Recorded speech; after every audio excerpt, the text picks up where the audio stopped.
ਪੰਜਾਬ ਪੰਜਾਬੀ ਅਤੇ ਪੰਜਾਬੀਅਤ ਦੇ ਰਖਵਾਲਿਓ ਅਤੇ ਵਿਦੇਸ਼ਾਂ 'ਚ ਵਸਦੇ ਆਪਣੀ ਮਿੱਟੀ ਦਾ ਨਾਮ ਰੋਸ਼ਨ ਕਰਨ ਵਾਲੇ ਸਾਰੇ ਸਾਊਥ ਇੰਡੀਅਨ ਕਮਿਊਨਿਟੀ ਦੇ ਲੋਕਾਂ ਨੂੰ ਮੇਰੇ ਵੱਲੋਂ ਸਲਾਮ ਅਤੇ ਫਤਿਹ ਹਾਜ਼ਰ ਹੈ। ਵਾਹਿਗੁਰੂ ਜੀ ਕਾ ਖਾਲਸਾ ਸ਼੍ਰੀ ਵਾਹਿਗੁਰੂ ਜੀ ਕੀ ਫਤਿਹ। ਦੋਸਤੋ, ਇਸ ਪ੍ਰੋਗਰਾਮ ਦੇ ਵਿੱਚ ਜਿੱਥੇ ਸਾਂਝੇ ਮਸਲੇ ਪ੍ਰੋਗਰਾਮ ਦੇ ਵਿੱਚ ਜਿੱਥੇ ਅਸੀਂ ਇੱਥੋਂ ਦੇ ਮਸਲਿਆਂ ਨੂੰ ਹਾਈਲਾਈਟ ਕਰਦੇ ਹਾਂ ਅਤੇ ਉਹਨਾਂ ਉੱਤੇ ਵਿਚਾਰਾਂ ਕਰਦੇ ਹਾਂ। ਅੱਜ ਉਹਨਾਂ ਦੇ ਕਿਉਂਕਿ ਅਸੀਂ ਉਸ ਮਕਾਮ 'ਤੇ ਖੜ੍ਹੇ ਹਾਂ ਜਿੱਥੇ 2013 ਨੂੰ ਅਸੀਂ ਅਲਵਿਦਾ ਕਹਿਣ ਵਾਲੇ ਹਾਂ ਅਤੇ ਅੱਜ ਦੇ ਪ੍ਰੋਗਰਾਮ ਦੇ ਵਿੱਚ ਜਿੱਥੇ ਅਸੀਂ 2013 ਦੇ ਵਿੱਚ ਕੁਝ ਖੱਟਿਆ ਕੁਝ ਗਵਾਇਆ ਦੀਆਂ ਗੱਲਾਂ ਕਰਾਂਗੇ ਕਿ ਕੀ ਅਸੀਂ ਖੱਟਿਆ ਕੀ ਗਵਾਇਆ। ਉੱਥੇ ਕੁਝ ਜਿਹੜੇ ਮਸਲੇ 2014 ਦੇ ਵਿੱਚ ਜਿਹੜੇ ਸਾਨੂੰ ਸਿੱਧੇ ਆ ਕੇ ਜਿਹੜੇ ਜਿਨ੍ਹਾਂ ਨਾਲ ਸਾਡਾ ਲਿੰਕ ਹੋਵੇਗਾ ਉਹਨਾਂ ਦੇ ਉੱਤੇ ਅਸੀਂ ਜ਼ਰੂਰ ਵਿਚਾਰਾਂ ਕਰਾਂਗੇ ਅਤੇ ਇਸ ਪ੍ਰੋਗਰਾਮ ਦੇ ਰਾਹੀਂ ਅਸੀਂ ਜਿਹੜਾ ਹੈ ਉਹਨਾਂ ਦਾ ਹੱਲ ਲੱਭਣ ਦੀ ਜਿਹੜੀ ਹੈ ਕੋਸ਼ਿਸ਼ ਵੀ ਕਰਾਂਗੇ।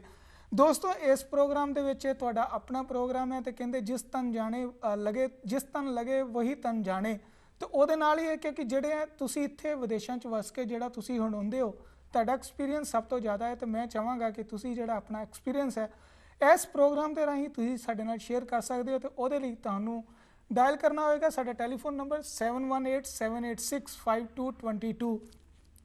ਦੋਸਤੋ, ਸ਼ੁਰੂ ਕਰਦੇ ਹਾਂ 2013 ਦੇ ਕੁਝ ਖੱਟਿਆ ਅਤੇ ਕੁਝ ਗਵਾਇਆ ਜਿਹੜਾ ਪ੍ਰੋਗਰਾਮ ਉਸ ਦੇ ਵਿੱਚ ਕੀ ਹੈ ਕਿ ਜਿਸ ਤਰ੍ਹਾਂ 2013 ਦੇ ਵਿੱਚ ਕੁਝ ਜਿਹੜੀਆਂ ਰੇਸਿਜ਼ਮ ਦੀਆਂ ਜਿਹੜੀਆਂ ਘਟਨਾਵਾਂ ਹੋਈਆਂ ਸਨ ਉਹਦੇ ਨਾਲ ਇਸ ਸਾਲ ਵੀ ਸਾਡਾ ਜਿਹੜਾ ਦਿਲ ਕਾਫੀ ਦੁਖਿਆ ਕਿਉਂਕਿ ਜੇ ਅਸੀਂ ਸਾਲ ਦੇ ਅਖੀਰ ਦੇ ਵਿੱਚ ਜਿਹੜਾ ਵਾਰਿਸ ਆਹਲੂਵਾਲੀਆ ਜਿਹਦਾ ਕਿ ਇੱਕ ਇੱਥੋਂ ਦੇ ਐਕਟਰ ਹੈ ਅਤੇ ਬੜੇ ਸਿੱਖੀ ਸਰੂਪ ਦੇ ਵਿੱਚ ਜਿਹਨੇ ਇੱਥੋਂ ਦੀਆਂ ਫਿਲਮਾਂ ਦੇ ਵਿੱਚ ਹਾਲੀਵੁੱਡ ਦੇ ਵਿੱਚ ਆਪਣਾ ਸਿੱਖੀ ਦਾ ਜਿਹੜਾ ਇੱਜ਼ਤ ਰਖਵਾਈ ਜਿਹਨੇ ਪਗੜੀ ਦੀ ਜਿਹੜੀ ਇੱਕ ਪਹਿਚਾਣ ਦੱਸੀ ਉਹਦੇ ਪੋਸਟਰ ਨਾਲ ਪਿਛਲੇ ਦਿਨੀ ਹੋਏ ਛੇੜਛਾੜ ਨੇ ਜਿੱਥੇ ਬਹੁਤ ਸਾਰੀ ਸਿੱਖ ਕਮਿਊਨਿਟੀ ਦੇ ਅਤੇ ਸਾਊਥ ਇੰਡੀਅਨ ਕਮਿਊਨਿਟੀ ਦੇ ਲੋਕਾਂ ਦਾ ਦਿਲ ਦਿਖਾਇਆ। ਉੱਥੇ ਨਾਲ ਦੇ ਨਾਲ ਕਾਮਾਗਾਟੂ ਮਾਰੂ ਦੀ ਜਿਹੜੀ ਯਾਦਗਾਰ ਹੈ ਕੈਨੇਡਾ ਦੇ ਵਿੱਚ ਉੱਥੇ ਵੀ ਜਿਹੜਾ ਕੁਝ ਲੋਕਾਂ ਵੱਲੋਂ ਉਸ ਯਾਦਗਾਰ ਨਾਲ ਜਿਹੜਾ ਛੇੜਛਾੜ ਕੀਤੀ ਗਈ ਅਤੇ ਉੱਥੇ ਜਿਹੜਾ ਕੁਝ ਗਲਤ ਹਰਕਤਾਂ ਕੀਤੀਆਂ ਗਈਆਂ ਉਹਦੇ ਨਾਲ ਵੀ ਹਰ ਪੰਜਾਬੀ ਹਰ ਭਾਰਤ ਵਾਸੀ ਦਾ ਜਿਹੜਾ ਉਹ ਦਿਲ ਦੁਖਿਆ ਹੈ। ਅਤੇ ਇਹਦੇ ਨਾਲ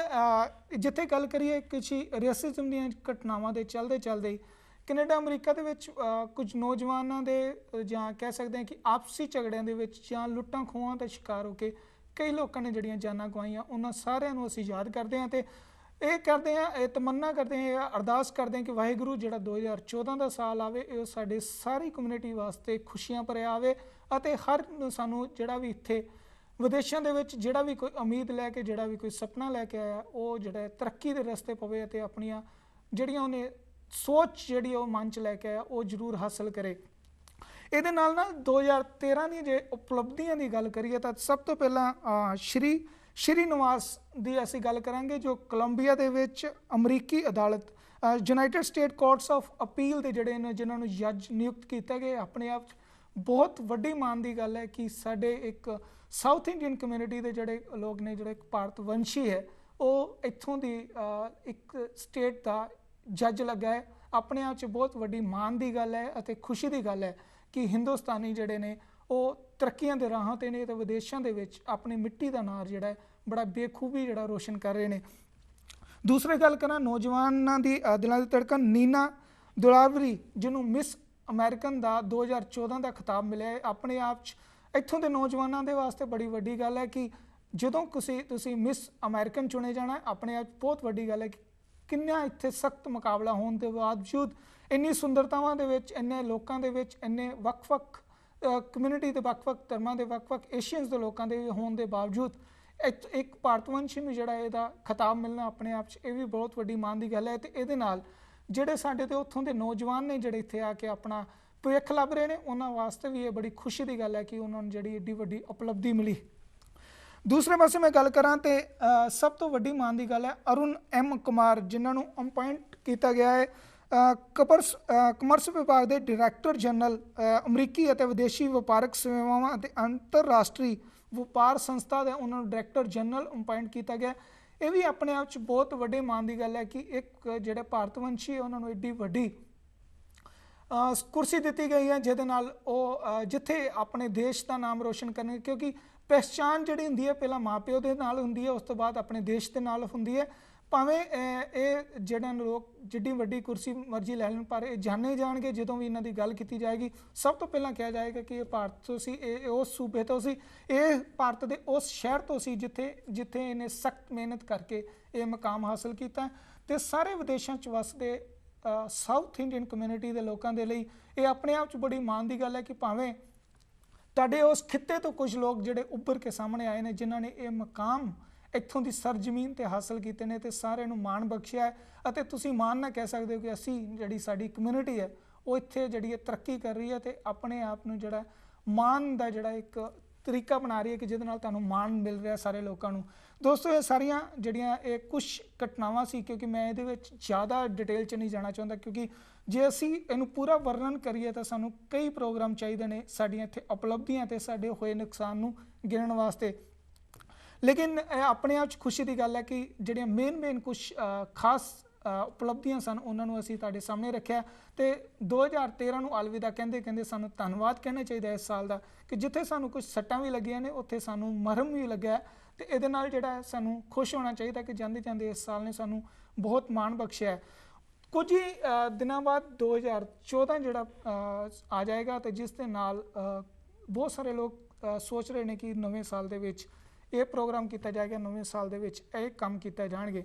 ਪਰ ਮੈਂ ਇੱਥੇ ਇੱਕ ਚੀਜ਼ ਦੱਸਣਾ ਚਾਹਾਂਗਾ, ਤੁਹਾਨੂੰ ਸੁਚੇਤ ਕਰਨਾ ਚਾਹਾਂਗਾ ਕਿ ਜਨਵਰੀ 1, 2014 ਤੋਂ ਹੈਲਥ ਕੇ ਲਾਅ ਜਿਹੜਾ ਹੈ ਉਹ ਲਾਗੂ ਹੋਣ ਜਾ ਰਿਹਾ, ਜਿਹਦੇ ਨਾਲ ਤੁਹਾਡੀ ਜੇਬ ਤੇ ਥੋੜ੍ਹਾ ਜਿਹਾ ਭਾਰ ਜ਼ਰੂਰ ਪੈਣ ਜਾ ਰਿਹਾ, ਕਿਉਂਕਿ ਤੁਹਾਡੀ ਜੇਬ ਨੂੰ ਥੋੜ੍ਹਾ ਜਿਹਾ ਹਲਕਾ ਕਰਨਾ ਪੈਣਾ ਹੈ ਉੱਥੇ, ਕਿਉਂਕਿ ਤੁਹਾਨੂੰ ਆਪਣੀ ਹੈਲਥ ਪਾਲਿਸੀ ਕਰਾਉਣ ਵਾਸਤੇ ਥੋੜ੍ਹਾ ਜਿਹਾ ਜਿਹੜਾ ਹੈ ਹੁਣ ਖਰਚੇ ਕਰਨੇ ਪੈਣੇ ਨੇ। ਕਾਰਨ ਹੈ ਕਿ ਅੱਗੇ ਕਿਹਾ ਜਾਂਦਾ ਸੀ ਕਿ ਬਹੁਤ ਸਾਰੇ ਜਿਹੜੇ ਲੋਕ ਨੇ ਉਹ ਬਹਾਨਾ ਮਾਰ ਕੇ ਰਹਿ ਜਾਂਦੇ ਸਨ ਕਿ ਮੈਂ ਆਪਣੇ ਆਪ ਸਹੀ ਹਾਂ, ਮੇਰਾ ਸਰੀਰ ਜਿਹੜਾ ਹੈ ਉਹ ਫਿੱਟ ਹੈ, ਤੇ ਵਾਹਿਗੁਰੂ ਦੀ ਕਿਰਪਾ ਹੈ ਕਿ ਮੇਰੇ ਸਰੀਰ ਨੂੰ ਕੁਛ ਨਹੀਂ ਹੋਇਆ ਤੇ ਮੈਨੂੰ ਲੋੜ ਨਹੀਂ ਹੈ ਕੋਈ ਹੈਲਥ ਪਾਲਿਸੀ ਕਰਾਉਣ ਦੀ। ਪਰ ਦੋਸਤੋ, ਹੁਣ ਇਹ ਇੱਕ ਲਾਭ ਬਣ ਗਿਆ ਤੇ ਤੁਹਾਨੂੰ ਜਿਹੜੀ ਇਹ ਹੈਲਥ ਪਾਲਿਸੀ ਜਨਵਰੀ 1 ਤੋਂ ਜਿਹੜਾ ਇਹ ਲਾਅ ਦੇ ਮੁਤਾਬਿਕ ਹੁਣ ਕਰਾਉਣੀ ਪਏਗੀ। ਭਾਵੇਂ ਇਹਦੇ ਨਾਲ ਤੁਹਾਨੂੰ ਇਨਰੋਲ ਕਰਨ ਲਈ 31 ਮਾਰਚ 2014 ਤੱਕ ਦਾ ਸਮਾਂ ਮਿਲ ਗਿਆ, ਪਰ ਇਹ ਤੋਂ ਬਾਅਦ ਜਿਹੜਾ, ਕਿਉਂਕਿ ਹੁਣ ਜਿਹੜੇ ਵੀ ਲੋਕ ਪਹਿਲਾਂ ਹੈਲਥ ਪਾਲਿਸੀਆਂ ਕਰਾਈਆਂ ਸਨ ਜਿਨ੍ਹਾਂ ਦੀਆਂ ਕੈਂਸਲ ਹੋ ਗਈਆਂ ਨੇ, ਉਹਨਾਂ ਨੂੰ ਹੁਣ ਕੰਟੀਨਿਊ ਕਰਾਉਣ ਨੂੰ ਜਨਵਰੀ 1, 2014 ਤੋਂ ਜਿਹੜਾ ਇਸ ਪ੍ਰੋਗਰਾਮ ਦਾ ਹਿੱਸਾ ਬਣਨਾ ਪਏਗਾ, ਜਿਹਦੇ ਨਾਲ ਤੁਹਾਨੂੰ ਕੁਝ ਜਿਹੜੀ ਅਮਾਊਂਟ ਹੈ ਤੁਹਾਡੀਆਂ ਆਪਣੀਆਂ ਜੇਬਾਂ 'ਚੋਂ ਕੱਢ ਕੇ ਜਿਹੜਾ ਉਹ ਸਰਕਾਰ ਨੂੰ ਦੇਣੀ ਪਏਗੀ। ਦੋਸਤੋ, ਕਹਿੰਦੇ ਨੇ ਕਿ ਜੇ ਸਰੀਰ ਠੀਕ ਹੈ, ਜੇ ਹੱਥ ਪੈਰ ਚੱਲਦੇ ਨੇ ਤਾਂ ਜ਼ਿੰਦਗੀ 'ਚ ਕੋਈ ਚੀਜ਼ ਔਖੀ ਨਹੀਂ ਹੁੰਦੀ ਤੇ ਹਰ ਚੀਜ਼ ਨੂੰ ਜਿਹੜਾ ਉਹ ਹਾਸਲ ਕੀਤਾ ਜਾ ਸਕਦਾ ਹੈ। ਉਹਦੇ ਨਾਲ ਹੀ ਬਿਲਕੁਲ ਇਹ ਕਹਾਂਗਾ ਕਿ ਇਹ ਆਪਣੇ ਆਪ 'ਚ ਜਿਹੜਾ ਲਾਅ ਬਣਾਇਆ ਗਿਆ ਅਮਰੀਕੀ ਸਰਕਾਰ ਵੱਲੋਂ, ਇਹ ਆਪਣੇ ਆਪ 'ਚ ਬਹੁਤ ਵੱਡੀ ਗੱਲ ਹੈ, ਕਿਉਂਕਿ ਸਰਕਾਰ ਦੇ ਉੱਤੇ ਵੀ ਇੱਕ ਬਹੁਤ ਵੱਡਾ ਬੋਝ ਸੀ, ਕਿਉਂਕਿ ਜਦੋਂ ਬਹੁਤ ਸਾਰੇ ਲੋਕ ਹਸਪੀਟਲ 'ਚ ਇਲਾਜ ਤਾਂ ਮਿਲ ਜਾਂਦਾ ਸੀ, ਲੇਕਿਨ ਇਹ ਕਹਿ ਕੇ ਵਾਪਸ ਆ ਜਾਂਦੇ ਨੇ ਕਿ ਉਹ ਪੈਸੇ ਦੇਣ ਦੇ ਹਾਲ 'ਚ ਨਹੀਂ ਹੈ, ਉਹਨਾਂ ਕੋਲ ਪੈਸੇ ਦਿੱਤੇ ਨਹੀਂ ਜਾਣੇ, ਕਿਉਂਕਿ ਉਹ ਆਪਣੇ ਆਪ 'ਚ ਹੀ ਬਹੁਤ ਗਰੀਬੀ 'ਚ ਰਹਿ ਰਹੇ ਨੇ। ਤੇ ਸਰਕਾਰ ਉੱਤੇ ਵੀ ਬਹੁਤ ਵੱਡਾ ਬੋਝ ਪੈ ਰਿਹਾ ਸੀ, ਜਿਹਦੇ ਨਾਲ 30 ਤੋਂ 35 ਬਿਲੀਅਨ ਜਿਹੜਾ ਡਾਲਰ ਹੈ ਉਹ ਹਰ ਸਾਲ ਸਰਕਾਰ ਨੂੰ ਜਿਹੜਾ ਸਿਰਫ ਹਸਪੀਟਲ ਦੇ ਬਿੱਲ ਹੀ ਚੁਕਾਉਣੇ ਪੈਂਦੇ ਸਨ। ਉਹ ਇਸ ਕਰਕੇ ਕਿ ਜਿਹੜੇ ਲੋਕ ਉੱਥੋਂ ਇਲਾਜ ਕਰਾ ਕੇ ਵਾਪਸ ਆ ਜਾਂਦੇ ਸਨ, ਸਿਰਫ ਉਹ ਕਹਿੰਦੇ ਸਨ ਕਿ ਅਸੀਂ ਪੈਸੇ ਦੇਣ ਦੇ ਹਾਲ 'ਚ ਨਹੀਂ ਹੈਗੇ, ਉਹ ਸਾਡੀ ਮੁਸ਼ਕਲਾਂ ਨੇ, ਤਾਂ ਸਰਕਾਰ ਜਿਹੜਾ ਉਹਨਾਂ ਦਾ ਬਿੱਲ ਚੁਕਤਾ ਕਰਦੀ ਸੀ। ਆਪਣੇ ਆਪ ਉਹ ਖਜ਼ਾਨੇ 'ਚ ਬਹੁਤ ਵੱਡਾ ਬੋਝ ਸੀ, ਜਿਹਨੂੰ ਥੋੜ੍ਹਾ ਬਹੁਤ ਹੱਲ ਕਰਨ ਦੇ ਲਈ ਅਤੇ ਜਿਹੜੀਆਂ ਇੱਥੋਂ ਦੀਆਂ ਹੈਲਥ ਕੇਅਰ ਦੀਆਂ ਸਰਵਿਸਿਜ਼ ਨੇ ਉਹਨੂੰ ਦਰੁਸਤ ਕਰਨ ਦੇ ਲਈ ਇਹ ਜਿਹੜਾ ਇੱਕ ਕਦਮ ਚੁੱਕਿਆ ਗਿਆ। 3 ਸਾਲ ਤੋਂ ਲੰਬੇ ਸੰਘਰਸ਼ ਤੋਂ ਰਾਸ਼ਟਰਪਤੀ ਬਰਾਕ ਓਬਾਮਾ ਵੱਲੋਂ ਇਹ ਚੁੱਕੇ ਗਏ ਕਦਮ ਨੂੰ ਜਿਹੜਾ ਹੁਣ ਨੇਪਰੇ ਚੜਿਆ ਹੈ। ਤੇ ਪਰ ਇਹਦੇ ਨਾਲ ਬਹੁਤ ਸਾਰੀ ਇਸ 'ਤੇ ਨਿੰਦਾ ਵੀ ਹੋਈ ਹੈ ਕਿ ਇਹ ਆਪਣੇ ਆਪ 'ਚ ਜਿਹੜੇ ਲੋਕ ਨੇ ਉਹਨਾਂ ਉੱਤੇ ਬੋਝ ਲੈ ਕੇ ਆਵੇਗਾ, ਤੇ ਜਿਹੜੇ ਲੋਕ ਗਰੀਬੀ ਸੀਮਾ ਦੇ ਵਿੱਚ ਰਹਿ ਰਹੇ ਨੇ ਉਹਨਾਂ ਨੂੰ ਆਪਣੇ ਆਪ 'ਚ ਬਹੁਤ ਵੱਡੀ ਮੁਸ਼ਕਿਲ ਆਏਗੀ, ਕਿਉਂਕਿ ਕਿਹਾ ਜਾਂਦਾ ਹੈ ਕਿ ਜਿਹੜੇ ਪਿਛਲੇ ਸਮੇਂ ਦੇ ਵਿੱਚ ਲੋਕ ਜਿਹੜੇ ਹੈਲਥ ਆਪਣੀ ਪਾਲਿਸੀ ਵਾਸਤੇ ਪੈਸੇ ਦਿੰਦੇ ਸਨ, ਹੁਣ ਉਹ ਤੋਂ ਵੱਧ ਕੇ ਪੈਸੇ ਦੇਣੇ ਪੈਣਗੇ। ਲੇਕਿਨ ਇਹਦੇ ਵਿੱਚ ਕੁਝ ਚੀਜ਼ਾਂ ਜਿਹੜੀਆਂ ਨੇ ਉਹ ਪੋਜ਼ੀਟਿਵ ਵੀ ਨੇ, ਉਹਨਾਂ ਨੂੰ ਸਮਝਣਾ ਬੜਾ ਜ਼ਰੂਰੀ ਹੈ ਕਿ ਹਰ ਚੀਜ਼ ਦਾ ਸਿਰਫ ਇਸ ਕਰਕੇ ਅਸੀਂ ਆਲੋਚਨਾ ਨਹੀਂ ਕਰ ਸਕਦੇ ਕਿ ਇਹ ਤੁਹਾਡੇ ਉੱਤੇ ਥੋਪੀ ਗਈ ਹੈ, ਕਿਉਂਕਿ ਉਹਦੇ ਨਾਲ ਤੁਹਾਡੀ ਜ਼ਿੰਦਗੀ ਵੀ ਬਿਹਤਰ ਬਣਾਉਣ ਨੂੰ ਇੱਕ ਜਿਹੜਾ ਰਸਤਾ ਮਿਲਿਆ। ਤੇ ਜ਼ਰੂਰਤ ਹੈ ਕਿ ਇਹਦੇ ਨਾਲ ਜਿਹੜੀਆਂ ਇਹਦੀਆਂ ਜਿਹੜੇ ਨੈਗੇਟਿਵ ਪੋਜ਼ੀਟਿਵ, ਜਿੱਥੇ ਅਸੀਂ ਨੈਗੇਟਿਵ ਨੂੰ ਜ਼ਿਆਦਾ ਲੋਕ ਅਪਰੋਚ ਕਰਦੇ ਹਾਂ, ਉਹਨੂੰ ਫੜ ਕੇ ਜਿਹੜਾ ਉੱਤੇ ਜ਼ਿਆਦਾ ਗੱਲਾਂ ਕਰਦੇ ਉਹਦੇ ਉੱਤੇ ਪੋਜ਼ੀਟਿਵ ਪਾਸੇ ਨੂੰ ਵੀ ਜਾਣਿਆ ਜਾਵੇ। ਕਿਉਂਕਿ ਜੇਕਰ ਤੁਸੀਂ ਕਿਸੇ ਵੀ ਆਉਣ ਵਾਲੇ ਸਮੇਂ ਦੇ ਵਿੱਚ ਜੇ ਤੁਹਾਨੂੰ ਰੱਬ ਨਾ ਕਰੇ ਕਿਸੇ ਤਰੀਕੇ ਦੀ ਇਸ ਤਰ੍ਹਾਂ ਦੀ ਲੋੜ ਪੈਂਦੀ ਹੈ, ਤਾਂ ਤੁਸੀਂ ਜਿਹੜਾ ਜੇਕਰ ਹੈਲਥ ਪਾਲਿਸੀ ਕਰਾਈ ਹੋਏਗੀ ਤਾਂ ਤੁਸੀਂ ਜਿਹੜਾ ਆਪਣਾ ਜਿਹੜਾ ਇਲਾਜ ਬੜੇ ਮਾਣ ਤੇ ਬੜੇ ਸਨਮਾਨ ਦੇ ਨਾਲ ਠੀਕ ਤਰੀਕੇ ਨਾਲ ਕਰਵਾ ਸਕਦੇ ਹੋ, ਕਿਉਂਕਿ ਇਹਦੇ ਵਿੱਚ ਬਹੁਤ ਸਾਰੀਆਂ ਜਿਹੜੀਆਂ ਸਹੂਲਤਾਂ ਨੇ ਉਹ ਤੁਹਾਡੇ ਹੱਕ 'ਚ ਦਿੱਤੀਆਂ ਗਈਆਂ ਨੇ। ਖਾਸ ਕਰਕੇ ਮੈਂ ਸਭ ਤੋਂ ਵੱਡੀ ਗੱਲ ਕਰਾਂ ਤੇ ਇਹਦੇ ਵਿੱਚ ਹੁਣ ਜਿਹੜੀਆਂ ਹੈਲਥ ਪਾਲਿਸੀਆਂ ਹੋਣਗੀਆਂ ਉਹਦੇ ਵਿੱਚ ਸਭ ਤੋਂ ਵੱਡੀ ਗੱਲ ਇਹ ਹੈ ਕਿ ਕੋਈ ਵੀ ਪਾਲਿਸੀ ਵੇਚਣ ਵਾਲੀ ਕੰਪਨੀ ਤੁਹਾਨੂੰ ਇਹ ਨਹੀਂ ਕਹਿ ਸਕਦੀ ਕਿ ਤੁਸੀਂ ਬਿਮਾਰ ਹੋ ਤਾਂ ਤੁਹਾਨੂੰ ਜਿਹੜੀ ਹੈਲਥ ਜਿਹੜੀ ਆ ਪਾਲਿਸੀ ਨਹੀਂ ਦਿੱਤੀ ਜਾਣੀ, ਜਾਂ ਤੁਹਾਡੇ ਤੇ ਇਹ ਪ੍ਰੋਬਲਮ ਹੈ ਤੁਹਾਨੂੰ ਇਹ ਪਾਲਿਸੀ ਨਹੀਂ ਦਿੱਤੀ ਜਾਣੀ। ਜੇ ਤੁਸੀਂ ਬਿਮਾਰ ਹੋ ਗਏ ਹੋ ਤੁਹਾਡੀ ਪਾਲਿਸੀ ਕੈਂਸਲ ਕਰਨ ਦਾ ਕਿਸੇ ਕੋ ਕੋਈ ਹੱਕ ਨਹੀਂ ਹੈਗਾ। ਜੇ ਤੁਸੀਂ ਇਹ ਕਹੋ ਕਿ ਜੇ ਤੁਹਾਨੂੰ ਕੋਈ ਰੱਬ ਨਾ ਕਰੇ ਕੋਈ ਮੁਸ਼ਕਿਲ ਆ ਗਈ, ਕੋਈ ਬਿਮਾਰੀ ਦੀ ਘੜੀ ਕਿਸੇ ਦੇ ਉੱਤੇ ਆ ਗਈ ਹੈ, ਤਾਂ ਪਾਲਿਸੀ ਦੇਣ ਵਾਲੀ ਕੰਪਨੀ ਇਹ ਨਹੀਂ ਕਹਿ ਸਕਦੀ ਕਿ ਤੁਹਾਨੂੰ ਵੱਧ ਪ੍ਰੀਮੀਅਮ ਦੇਣਾ ਪਏਗਾ। ਇਹ ਸਾਰੀਆਂ ਚੀਜ਼ਾਂ ਉੱਤੇ ਜਿਹੜੀ ਹੈ ਆਪਣੇ ਆਪ 'ਚ ਰੋਕ ਲਾ ਦਿੱਤੀ ਗਈ ਹੈ। ਇਹਦੇ ਨਾਲ ਜਿਹੜੇ ਤੁਹਾਡੇ ਹੱਕ ਨੇ ਉਹਨਾਂ ਨੂੰ ਸੁਰੱਖਿਅਤ ਕੀਤਾ ਗਿਆ ਹੈ ਕਿ ਜ਼ਰੂਰਤ ਹੈ ਕਿ ਹੁਣ ਇਹਦੇ ਨਾਲ ਜਿਹੜਾ ਤੁਸੀਂ ਆਪਣੀ ਪਾਲਿਸੀਆਂ ਕਰਾ ਕੇ, ਕਿਉਂਕਿ ਇਹਦੇ ਨਾਲ ਅਸੀਂ ਲੋਕ ਵੀ, ਕਿਉਂਕਿ ਇੱਥੋਂ ਦੇ ਖਜ਼ਾਨੇ 'ਚ ਜਿਹੜਾ ਇੱਥੋਂ ਦਾ ਪੈਸਾ ਜਾਏਗਾ ਉਹ ਆਪਣੇ ਆਪ 'ਚ ਖਜ਼ਾਨੇ 'ਚ ਵੀ ਉਹਦਾ ਕੋਈ ਨਾ ਕੋਈ ਹਿੱਸਾ ਜਾਣਾ ਹੈ, ਤੇ ਨਾਲੇ ਜਿਹੜਾ ਸਰਕਾਰ ਦੇ ਬਜਟ ਉੱਤੇ ਜਿਹੜਾ ਬੋਝ ਬਣ ਰਿਹਾ ਸੀ ਉਹ ਵੀ ਆਪਣੇ ਆਪ 'ਚ ਘਟੇਗਾ, ਜਿਹਦੇ ਨਾਲ ਇੱਥੋਂ ਡਿਵੈਲਪਮੈਂਟ ਦੀਆਂ ਹੋਰ ਜਿਹੜੀਆਂ ਚੀਜ਼ਾਂ ਆਉਣਗੀਆਂ ਤੇ ਇੱਥੋਂ ਦੀ ਜਿਹੜੀ ਸਰਕਾਰ ਆ ਉਹ ਬਿਹਤਰ ਕੰਮ ਕਰ ਸਕੇਗੀ। ਇਹ ਸਾਰੀਆਂ ਚੀਜ਼ਾਂ ਦੇ ਅਸੀਂ ਜਿਹੜਾ ਵਿਚਾਰਾਂ ਕਰਾਂਗੇ। ਲੇਕਿਨ ਜਿਹੜੇ ਵੀਰ ਸੋਚਦੇ ਨੇ ਕਿ ਇਸ ਤਰ੍ਹਾਂ ਦੀ ਜਿਹੜੀ ਪਾਲਿਸੀ ਉਹਨਾਂ ਉੱਤੇ ਪ੍ਰੈਸ਼ਰ ਲੈ ਕੇ ਆਏਗੀ, ਉਹ ਸਾਡੇ ਨਾਲ ਵੀ ਜਿਹੜਾ ਵਿਚਾਰ ਕਰ ਸਕਦੇ ਨੇ। ਜਿਹੜੇ ਲੋਕ ਸੋਚਦੇ ਨੇ ਕਿ ਹੈਲਥ ਜਿਹੜੀ ਹੈ, ਕਿਉਂਕਿ ਇੱਥੋਂ ਦੇ ਡਿਵੈਲਪ ਕੰਟਰੀਆਂ ਦੀ ਅਸੀਂ ਜੇ ਗੱਲ ਕਰੀਏ ਜਿੱਥੇ ਅਸੀਂ ਰਹਿ ਰਹੇ ਹਾਂ, ਇੱਥੇ ਕਹਿੰਦੇ ਨੇ ਕਿ ਰੱਬ ਦੇ ਘਰ 'ਚ ਵਧੀ ਹੋਣੀ ਚਾਹੀਦੀ ਹੈ। ਬਾਕੀ ਇੱਥੋਂ ਦੇ ਡਾਕਟਰ ਜਿਹੜੇ ਉਹ ਬਚਾਉਣ ਦੀ ਅਹਿਮੀਅਤ ਰੱਖਦੇ ਨੇ ਤੇ ਮਰੀਜ਼ ਨੂੰ ਕਿਸੇ ਵੀ ਜਿਹੜੀ ਸਟੇਜ 'ਚੋਂ ਉਹ ਵਾਪਸ ਲੈ ਆਉਂਦੇ ਨੇ, ਬਚਾ ਲੈਂਦੇ ਨੇ। ਸਿਰਫ ਰੱਬ ਦੇ ਘਰ ਜਿਹੜੀ ਉਹ ਵਧੀ ਹੋਣੀ ਚਾਹੀਦੀ ਹੈ। ਤੇ ਅਸੀਂ ਇਹੋ ਚੀਜ਼ ਕਹਿੰਦੇ ਕਿ ਜੇ ਇੱਥੋਂ ਤੱਕ ਦੇ ਹਸਪੀਟਲਾਂ ਨੂੰ ਇਹ ਮਾਣ ਹੈ, ਇੱਥੋਂ ਦੇ ਡਾਕਟਰਾਂ ਨੂੰ ਇਹ ਸਾਰਿਆਂ ਨੂੰ ਮਾਣ ਹੈ, ਤੇ ਸਾਨੂੰ ਵੀ ਉਸ ਲੜੀ ਦਾ ਹਿੱਸਾ ਬਣਨਾ ਚਾਹੀਦਾ ਤੇ ਸਾਨੂੰ ਵੀ ਜਿਹੜਾ ਉਹਦੇ ਵਿੱਚ ਆਪਣੀ ਹੈਲਥ ਪਾਲਿਸੀ ਕਰਾ ਕੇ ਜਿਹੜਾ ਉਹਦੇ ਪ੍ਰੋਗਰਾਮ ਦਾ ਹਿੱਸਾ ਬਣ ਕੇ ਇੱਜ਼ਤ ਮਾਣ ਦੇ ਨਾਲ ਜਿਹੜਾ ਆਪਣੀ ਇਲਾਜ ਜੇ ਰੱਬ ਨਾ ਕਰੇ ਕੱਲ੍ਹ ਨੂੰ ਲੋੜ ਪੈਂਦੀ ਹੈ ਤਾਂ ਕਰਵਾ ਲੈਣਾ ਚਾਹੀਦਾ, ਕਿਉਂਕਿ ਇਹਦੇ ਨਾਲ ਜਿਹੜਾ ਤੁਹਾਡੀ ਬਿਹਤਰੀ, ਤੁਹਾਡਾ ਪਿੱਖ ਜਿਹੜਾ ਉਹ ਸੁਰੱਖਿਅਤ ਹੋਏਗਾ। ਦੋਸਤੋ, ਇਹਦੇ ਵਿੱਚ ਬੜੀਆਂ ਕੰਪਲੀਕੇਸ਼ਨਸ ਨੇ, ਬੜੇ ਲੋਕਾਂ ਨੂੰ ਸਮਝਣ 'ਚ ਕਿਸੇ ਵੇਲੇ ਮੁਸ਼ਕਿਲ ਆ ਜਾਂਦੀ ਹੈ ਕਿ ਇਹ ਆਪਣੇ ਆਪ ਤੇ ਉਹਨਾਂ ਉੱਤੇ ਬੋਝ ਹੈ। ਪਰ ਜਦੋਂ ਤੁਸੀਂ ਇਸ ਪ੍ਰੋਗਰਾਮ ਦੇ ਵਿੱਚ ਜਾ ਕੇ ਡਿਟੇਲ 'ਚ ਜਾਓਗੇ ਤਾਂ ਜਾਂ ਤੁਸੀਂ ਕਿਸੇ ਐਕਸਪਰਟ ਕੋ ਪੁੱਛਣ ਦੀ ਕੋਸ਼ਿਸ਼ ਕਰੋਗੇ ਤੇ ਤੁਹਾਡੇ ਕਿਤੇ ਨਾ ਕਿਤੇ ਤੁਹਾਨੂੰ ਲੱਗੇਗਾ ਕਿ ਤੁਹਾਡੇ ਹੱਕ 'ਚ ਵੀ ਹੈ, ਕਿਉਂਕਿ ਇਹਦੀ ਇੱਕ ਸਲੈਬ ਨਹੀਂ ਹੈ। ਹਰ ਸਟੇਟ, ਹਰ ਸ਼ਹਿਰ ਦੇ ਨਾਲ ਇਹਦਾ ਜਿਹੜਾ ਪ੍ਰੀਮੀਅਮ ਹੈ ਉਹ ਵੈਰੀ ਕਰਦਾ ਹੈ। ਕਿੰਨਾ ਤੁਹਾਨੂੰ ਘੱਟ ਦੇਣਾ ਪਏਗਾ, ਕਿੰਨਾ ਤੁਹਾਨੂੰ ਵੱਧ ਦੇਣਾ ਪਏਗਾ, ਤੁਹਾਡੀ ਇਨਕਮ ਦੇ ਨਾਲ ਵੀ ਇਹ ਵੈਰੀ ਕਰਦਾ। ਜੇ ਤੁਹਾਡੀ ਇਨਕਮ ਘੱਟ ਹੈ ਤਾਂ ਤੁਹਾਨੂੰ ਪ੍ਰੀਮੀਅਮ ਜਿਹੜਾ ਘੱਟ ਦੇਣਾ ਪਏਗਾ। ਜੇ ਤੁਸੀਂ ਕਿਸੇ ਕਾਰਨ, ਜੇ ਤੁਹਾਡੀ ਕਮਾਈ ਨਹੀਂ ਹੈ ਜਾਂ ਤੁਹਾਨੂੰ ਕਿਸੇ ਕਾਰਨ ਬਹੁਤ ਜ਼ਿਆਦਾ ਜਿਹੜਾ ਖਰਚਾ ਪੈ ਰਿਹਾ, ਤੁਹਾਡੇ ਮਕਾਨ ਜੇ ਕਿਸ਼ਤਾਂ ਜਾ ਰਹੀਆਂ ਨੇ ਤੇ ਤੁਸੀਂ ਬਿਮਾਰ ਹੋ, ਤਾਂ ਸਰਕਾਰ ਤੁਹਾਨੂੰ ਫ੍ਰੀ ਇਲਾਜ ਵੀ ਦੇਗੀ। ਇਹਨਾਂ ਸਾਰੀਆਂ ਪਾਲਿਸੀਆਂ ਦੇ ਵਿੱਚ ਇਹ ਸਾਰਾ ਕੁਝ ਹੈਗਾ, ਪਰ ਲੋੜ ਹੈ ਕਿਸੇ ਐਕਸਪਰਟ ਦੇ ਥਰੂ ਸਮਝਣ ਦੀ ਜਾਂ ਕਿਸੇ ਆਪਣਾ ਥੋੜ੍ਹਾ ਟਾਈਮ ਲਗਾ ਕੇ ਇਹਨੂੰ ਜਾਣਨ ਦੀ।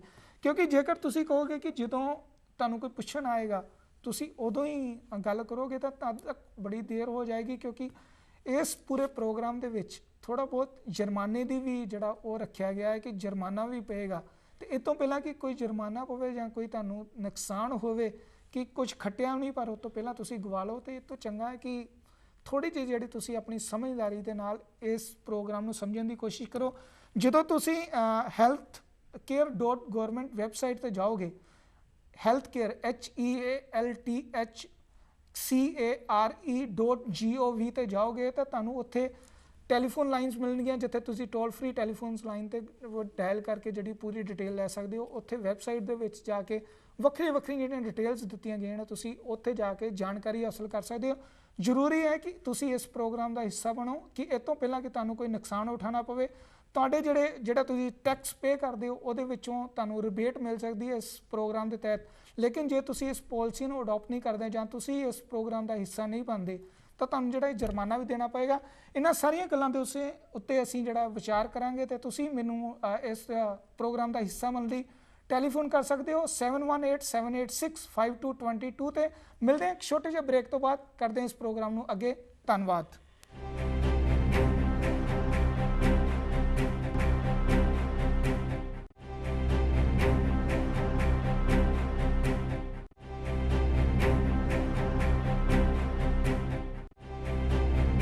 ਦੋਸਤੋ, ਬ੍ਰੇਕ ਤੋਂ ਬਾਅਦ ਇੱਕ ਵਾਰ ਫਿਰ ਸਵਾਗਤ ਹੈ ਤੁਹਾਡਾ ਇਸ ਖਾਸ ਪ੍ਰੋਗਰਾਮ ਸਾਂਝੇ ਮਸਲੇ ਦੇ ਵਿੱਚ। ਤੁਸੀਂ ਇਸ ਪ੍ਰੋਗਰਾਮ ਦੇ ਵਿੱਚ 2013 ਦੀਆਂ ਖੱਟੀਆਂ ਮਿੱਠੀਆਂ ਯਾਦਾਂ ਸਾਡੇ ਨਾਲ ਸਾਂਝੀਆਂ ਕਰਨ ਲਈ ਅਤੇ ਹੈਲਥ ਕੇਅਰ ਜਿਹੜਾ ਲਾ ਇੱਕ ਲਾਗੂ ਹੋਣ ਜਾ ਰਿਹਾ ਜਨਵਰੀ 1 ਤੋਂ, ਉਹਦੇ ਨਾਲ ਸੰਬੰਧਿਤ ਕੋਈ ਵੀ ਜੇ ਤੁਸੀਂ ਗੱਲ ਕਰਨੀ ਹੋਵੇ ਤਾਂ ਤੁਸੀਂ ਟੈਲੀਫੋਨ ਡਾਇਲ ਕਰ ਸਕਦੇ ਹੋ 7187865222 ਤੇ। ਦੋਸਤੋ ਇਸ ਸਾਰੇ ਪ੍ਰੋਗਰਾਮ ਇਹ ਤੁਹਾਡਾ ਹੈ ਤੇ ਅਸੀਂ ਚਾਹੁੰਦੇ ਹਾਂ ਕਿ ਤੁਸੀਂ ਵੀ ਇਸ ਪ੍ਰੋਗਰਾਮ ਦਾ ਹਿੱਸਾ ਬਣੋ ਅਤੇ ਇਹਦੇ ਨਾਲ ਜਿਹੜੀਆਂ ਤੁਸੀਂ ਆਪਣੀਆਂ ਜਿਹੜੀਆਂ ਵਿਚਾਰਾਂ ਨੇ ਉਹ ਸਾਡੇ ਨਾਲ ਸਾਂਝੀਆਂ ਜ਼ਰੂਰ ਕਰੋ। ਅਸੀਂ ਗੱਲ ਕਰ ਰਹੇ ਸੀ ਹੈਲਥ ਕੇਅਰ ਲਾਅ ਤੇ ਜਿਹੜੇ ਕਿ ਆਪਣੇ ਆਪ 'ਚ ਕੁਝ ਲੋਕਾਂ ਦੇ ਇੱਕ ਮਨ ਤੇ ਹਊਆ ਬਣਿਆ ਹੈ, ਖਾਸ ਕਰਕੇ ਸਾਡੇ ਸਾਊਥ ਇੰਡੀਅਨ ਕਮਿਊਨਿਟੀ ਦੇ ਲੋਕਾਂ ਦੇ ਕਰਕੇ, ਕਿਉਂਕਿ ਬਹੁਤ ਸਾਰੇ ਲੋਕਾਂ ਕੋਲ ਜਿਹੜਾ ਸਾਡੇ ਇੱਥੋਂ ਦੇ ਟਾਈਮ ਨਹੀਂ ਹੁੰਦਾ ਉਹਨਾਂ ਸਾਰੀਆਂ ਚੀਜ਼ਾਂ ਦੇ ਉੱਤੇ ਵਿਚਾਰਾਂ ਕਰਨ ਲਈ, ਜਿਨ੍ਹਾਂ ਦੇ ਵਿੱਚੋਂ ਸਾਡੇ 'ਚ ਬਹੁਤ ਵੱਡੀ ਜਿਹੜੀ ਇੱਕ ਪਰਸੈਂਟੇਜ ਹੈ ਉਹ ਇਹਨਾਂ ਪਾਲਿਸੀਆਂ ਦਾ ਜਿਹੜਾ ਹਿੱਸਾ ਵੀ ਨਹੀਂ ਬਣਦੀ। ਕਾਰਨ ਹੈ ਕਿ ਉਹ ਅਸੀਂ ਲੋਕ ਵਿਚਾਰਾਂ ਕਰਦੇ ਹਾਂ ਕਿ ਅਰਦਾਸਾਂ ਕਰਦੇ ਹਾਂ ਕਿ ਜਿੰਨਾ ਚਿਰ ਸਾਡੀ ਸਿਹਤ ਠੀਕ ਹੈ ਤਾਂ ਸਾਨੂੰ ਲੋੜ ਨਹੀਂ ਹੈ ਇਹਨਾਂ ਸਾਰੀਆਂ ਪਾਲਿਸੀਆਂ ਕਰਾਉਣ ਦੀ, ਕਿਉਂਕਿ ਅਸੀਂ ਹਿੰਦੁਸਤਾਨ ਦੀ ਵੀ ਅਗਰ ਗੱਲ ਕਰੀਏ ਤਾਂ ਬਹੁਤ ਘੱਟ ਪਰਸੈਂਟੇਜ ਹੈ ਜਿਹੜੀ ਉੱਥੇ ਵੀ ਇਹਨਾਂ ਪਾਲਿਸੀਆਂ ਨੂੰ ਅਡਾਪਟ ਕਰਦੀ ਹੈ। ਲੇਕਿਨ ਜ਼ਰੂਰਤ ਹੈ ਕਿ ਅੱਜ ਕੱਲ੍ਹ ਦੀਆਂ ਜਿਸ ਤਰ੍ਹਾਂ ਦੀਆਂ ਭਿਆਨਕ ਬਿਮਾਰੀਆਂ ਦਾ ਨਾਮ ਸਾਹਮਣੇ ਆ ਰਹੇ ਨੇ ਜਾਂ ਉਹਨਾਂ ਦੀ ਇੱਕਦਮ ਜਿਹੜੀਆਂ ਚੀਜ਼ਾਂ ਸਾਹਮਣੇ ਆ ਰਹੀਆਂ ਨੇ, ਉਹਦੇ ਨਾਲ ਜਦੋਂ ਖਤਰੇ ਦੀ ਘੰਟੀ ਸਾਹਮਣੇ ਵੱਜਦੀ ਹੈ ਤਾਂ ਫਿਰ ਉਸ ਵੇਲੇ ਮੁਸ਼ਕਿਲ ਦੇ ਵਿੱਚ ਆਉਣ ਦੇ ਨਾਲੋਂ ਚੰਗਾ ਹੈ ਕਿ ਪਹਿਲਾਂ ਹੀ ਇਹਦਾ ਹੱਲ ਕੀਤਾ ਜਾਵੇ ਤੇ ਸਿਆਣੇ ਹੱਥੀਂ ਜਿਹੜਾ ਸਮਾਂ ਰਹਿੰਦੇ ਜਿਹੜਾ ਇਹਨਾਂ ਪਾਲਿਸੀਆਂ ਨੂੰ ਅਡਾਪਟ ਕਰ ਲਿੱਤਾ ਜਾਵੇ ਤਾਂ ਜੋ ਭਵਿੱਖ ਦੇ ਵਿੱਚ ਨਿਸ਼ਚਿੰਤ ਹੋ ਕੇ ਬਿਨਾਂ ਕਿਸੇ ਡਰ ਦੇ ਬਿਨਾਂ ਕਿਸੇ ਖੌਫ ਦੇ ਜਿਹੜਾ ਤੁਸੀਂ ਆਪਣੇ ਇਸ ਇਲਾਜ ਕਰਾ ਸਕੋ ਤੇ ਵਧੀਆ ਤਰੀਕੇ ਨਾਲ ਆਪਣੀ ਜਿਹੜੀ ਜ਼ਿੰਦਗੀ ਆ ਉਹਨੂੰ ਬਿਹਤਰ ਤਰੀਕੇ ਨਾਲ ਜਿਹੜੀ ਆ ਬਹਾਲ ਕਰ ਸਕੋ ਤੇ ਉਹਨੂੰ ਚੱਲਦਾ ਰੱਖੋ। ਦੋਸਤੋ ਇਸ ਪਾਲਿਸੀ ਦੇ ਕੁਝ ਜਿਹੜੇ ਪੋਜ਼ਿਟਿਵ ਪੁਆਇੰਟ ਨੇ ਜਿਹੜੇ ਮੈਂ ਉਹ ਤੁਹਾਡੇ ਨਾਲ ਸ਼ੇਅਰ ਕਰਨਾ ਚਾਹਾਂਗਾ।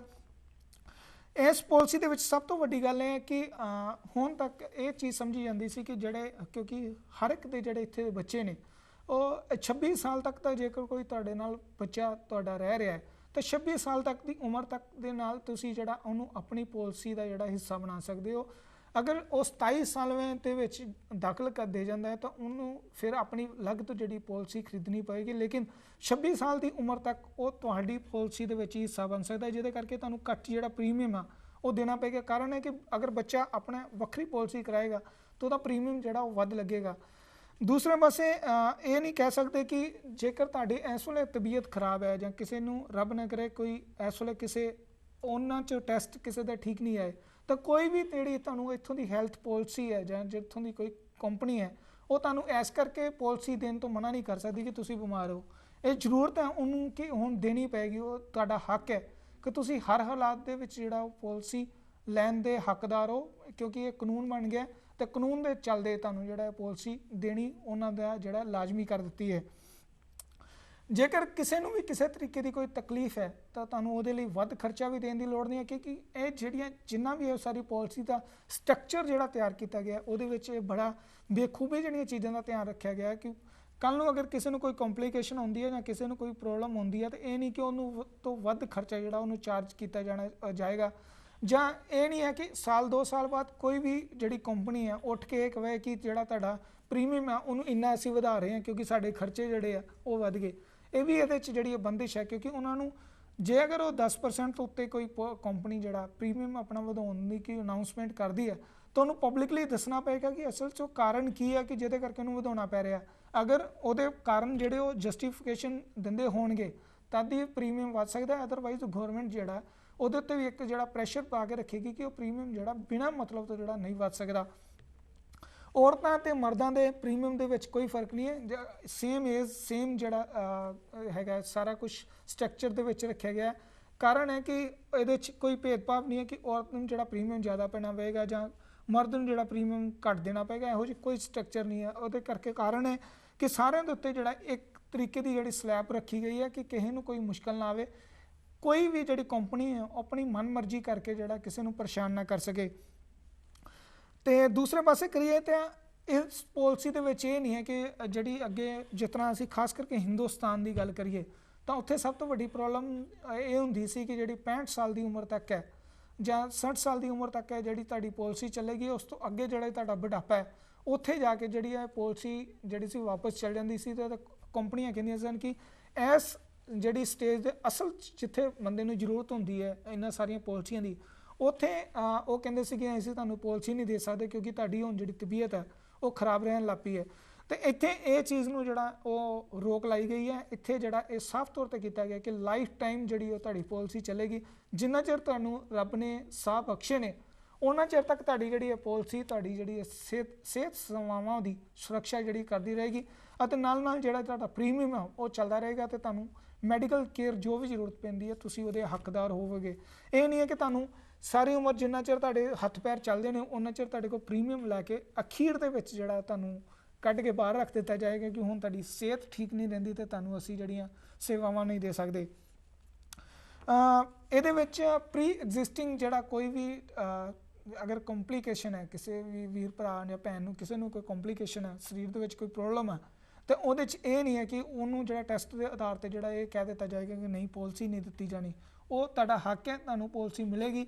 ਬਸ ਇਹ ਹੈ ਕਿ ਤੁਹਾਨੂੰ ਜਿਹੜਾ ਉੱਥੋਂ ਦਾ ਬਣਦਾ ਜਿਹੜਾ ਪ੍ਰੀਮੀਅਮ ਹੈ ਤੁਹਾਡੀ ਸਟੇਟ ਦੇ ਹਿਸਾਬ ਨਾਲ ਤੁਹਾਡੇ ਸ਼ਹਿਰ ਦੇ ਹਿਸਾਬ ਨਾਲ ਜਿਹੜਾ ਤੁਹਾਡੀ ਉਮਰ ਦੇ ਹਿਸਾਬ ਨਾਲ ਤੁਹਾਨੂੰ ਉਹ ਪ੍ਰੀਮੀਅਮ ਜਿਹੜਾ ਕੈਲਕੂਲੇਟ ਕਰਕੇ ਜਿਹੜਾ ਜਾਂ ਤੁਹਾਡੀ ਇਨਕਮ ਦਾ ਜਿਹੜਾ ਸੋਰਸ ਹੈ ਉਸ ਹਿਸਾਬ ਨਾਲ ਜਿਹੜਾ ਪ੍ਰੀਮੀਅਮ ਤੁਹਾਡਾ ਫਲਕਚੁਏਟ ਕਰੇਗਾ ਤੇ ਤੁਹਾਨੂੰ ਉਹਦਾ ਜਿਹੜਾ ਹੱਕਦਾਰ ਬਣ ਜਾਏਗਾ ਤੁਸੀਂ ਪਾਲਿਸੀ ਦੇ।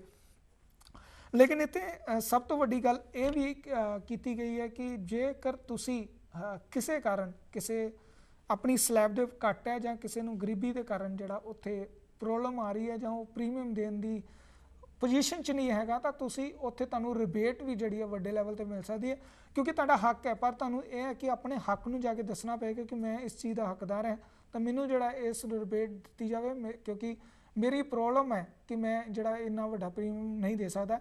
ਇਹ ਸਾਰੀਆਂ ਚੀਜ਼ਾਂ ਤੁਹਾਨੂੰ ਦੱਸਣੀਆਂ ਪੈਣੀਆਂ ਤੇ ਇਹਦੇ ਨਾਲ ਨਾਲ ਜਿਹੜਾ ਤੁਹਾਡਾ ਉਹ ਕਲੀਅਰ ਹੁੰਦਾ ਰਹੇਗਾ। ਦੋਸਤੋ ਨਾਲ ਨਾਲ ਤੁਹਾਡੀ ਕਾਲਸ ਵੀ ਲੈਣੇ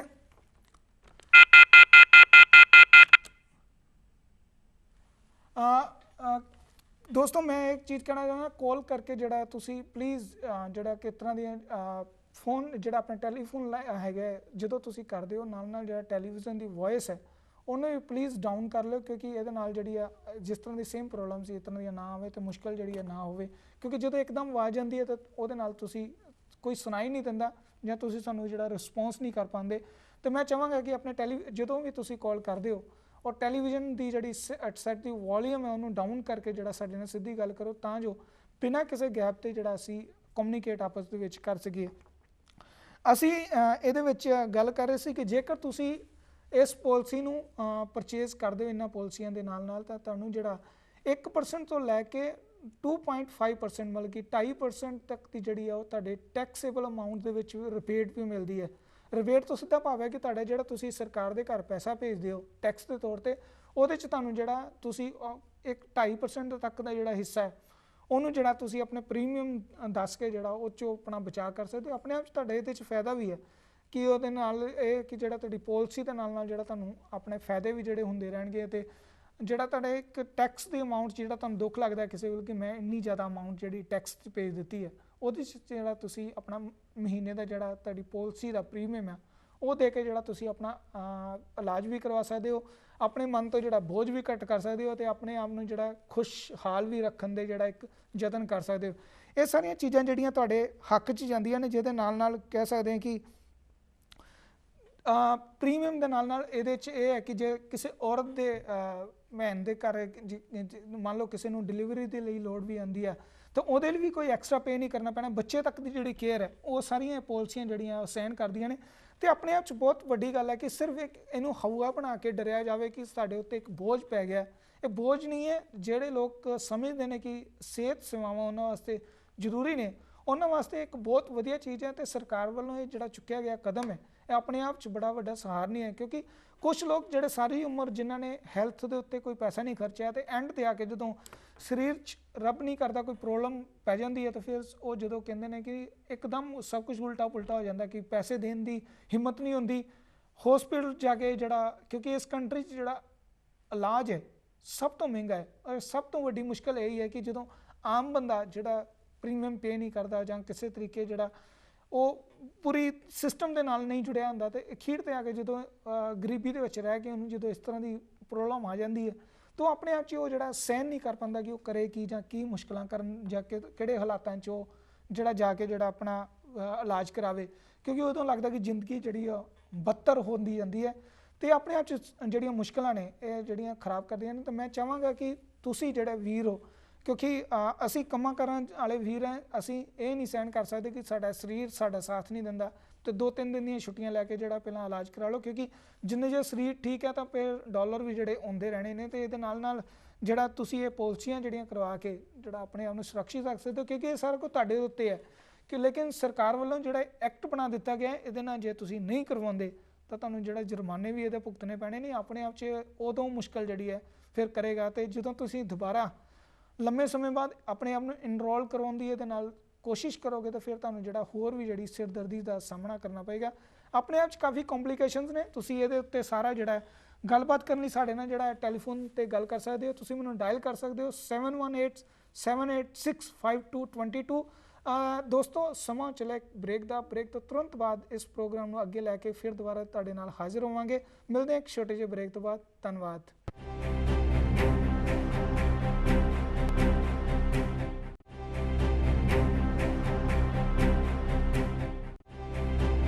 ਦੋਸਤੋ ਬ੍ਰੇਕ ਤੋਂ ਬਾਅਦ ਇੱਕ ਵਾਰ ਫਿਰ ਸਵਾਗਤ ਹੈ ਤੁਹਾਡਾ ਇਸ ਖਾਸ ਪ੍ਰੋਗਰਾਮ ਸਾਂਝੇ ਮਸਲੇ ਦੇ ਵਿੱਚ, ਜਿਸ ਵਿੱਚ ਅਸੀਂ ਵਿਚਾਰਾਂ ਕਰ ਰਹੇ ਸਾਂ 2013 ਦੀਆਂ ਖੱਟੀਆਂ ਮਿੱਠੀਆਂ ਯਾਦਾਂ ਦੀਆਂ ਤੇ ਨਾਲ ਜਿਹੜਾ 2014 ਦੇ ਵਿੱਚ ਕੁਝ ਚੈਲੰਜ ਜਿਹੜੇ ਤੁਹਾਡੇ ਸਾਹਮਣੇ ਆ ਕੇ ਖੜੇ ਨੇ ਅਤੇ ਤੁਹਾਨੂੰ ਜਿਹੜੀਆਂ ਉਹਦੇ ਵਿੱਚ ਕਿਸ ਤਰ੍ਹਾਂ ਜਿਹੜਾ ਹੈਲਥ ਨੂੰ ਲੈ ਕੇ ਜਿਹੜਾ ਇੱਕ ਪ੍ਰੋਗਰਾਮ ਜਿਹੜਾ ਨਵਾਂ ਐਕਟ ਆਇਆ ਹੈ ਉਹਦੇ ਵਿੱਚ ਕੀ ਤੁਹਾਡੇ ਹੱਕ 'ਚ ਹੈ, ਕੀ ਤੁਹਾਡੇ ਖਿਲਾਫ ਹੈ ਤੇ ਕਿਸ ਤਰ੍ਹਾਂ ਤੁਸੀਂ ਉਹਨੂੰ ਅਡਾਪਟ ਕਰ ਸਕਦੇ ਹੋ, ਇਹ ਸਾਰੇ ਉੱਤੇ ਅਸੀਂ ਵਿਚਾਰਾਂ ਕਰ ਰਹੇ ਸਾਂ। ਤੇ ਲੈਂਦੇ ਹਾਂ ਤੁਹਾਡੀ ਕਾਲ। ਹੈਲੋ ਹੈਲੋ ਹਾਂਜੀ, ਸਤਿ ਸ਼੍ਰੀ ਅਕਾਲ ਜੀ। ਸਤਿ ਸ੍ਰੀ ਅਕਾਲ ਜੀ।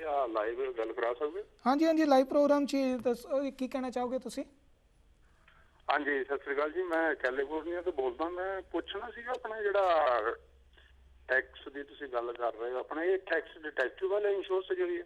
ਹਾਂਜੀ, ਇਹਦੇ 'ਚ ਜਿਹੜਾ ਵੈਬਸਾਈਟ 'ਤੇ ਤੁਸੀਂ ਜਦੋਂ ਜਾਓਗੇ ਉਹਦੇ 'ਚ ਬੜਾ ਕਲੀਅਰਲੀ ਮੈਂਸ਼ਨਸ ਕੀਤੇ ਹੋਏ ਨੇ। ਜਦੋਂ ਇਹਦੇ ਕੌਨਸ ਇਹਦੇ ਨੈਗੇਟਿਵ ਪੋਜ਼ਿਟਿਵ ਜਾਓਗੇ ਤਾਂ ਉਹਦੇ 'ਚ ਬੜਾ ਕਲੀਅਰ ਕੀਤਾ ਹੈ ਕਿ ਜਿਹੜਾ 1% ਤੋਂ ਲੈ ਕੇ 2.5% ਤੱਕ ਦਾ ਤੁਹਾਨੂੰ ਜਿਹੜਾ ਉਹ ਤੁਹਾਡੇ ਟੈਕਸ ਦੇ ਵਿੱਚ ਛੋਟ ਵੀ ਮਿਲਦੀ ਹੈ। ਕਾਰਨ ਹੈ ਕਿ ਉਹ ਤੁਹਾਡੇ ਜਿਹੜੀ ਇਨਕਮ ਸੋਰਸ ਹੈ ਉਹ ਕਿੰਨਾ ਹੈਗਾ, ਤੁਸੀਂ ਕਿਹੜੀ ਸਲੈਬ ਦੇ ਵਿੱਚ ਆਉਂਦੇ। ਇਹਦੇ 'ਚ ਬਹੁਤ ਸਾਰੇ ਫਾਇਦੇ ਵੀ ਨੇ, ਕਿਉਂਕਿ ਅਸੀਂ ਜਿਹੜਾ ਸਿਰਫ ਉੱਤੋਂ ਚੈੱਕ ਕਰਨ ਦੀ ਕੋਸ਼ਿਸ਼ ਕਰ ਰਹੇ ਹਾਂ ਕਿ ਇਹ ਕੀ ਤੁਹਾਡੇ ਉੱਤੇ ਇੱਕ ਜਿਹੜਾ ਬੋਝ ਪੈ ਰਿਹਾ ਮਹੀਨੇ ਦਾ, ਪਰ ਉਹ ਨਹੀਂ ਹੈ। ਉਹਦੇ 'ਚ ਫਾਇਦੇ ਵੀ ਬਹੁਤ ਨੇ ਇਹਦੇ।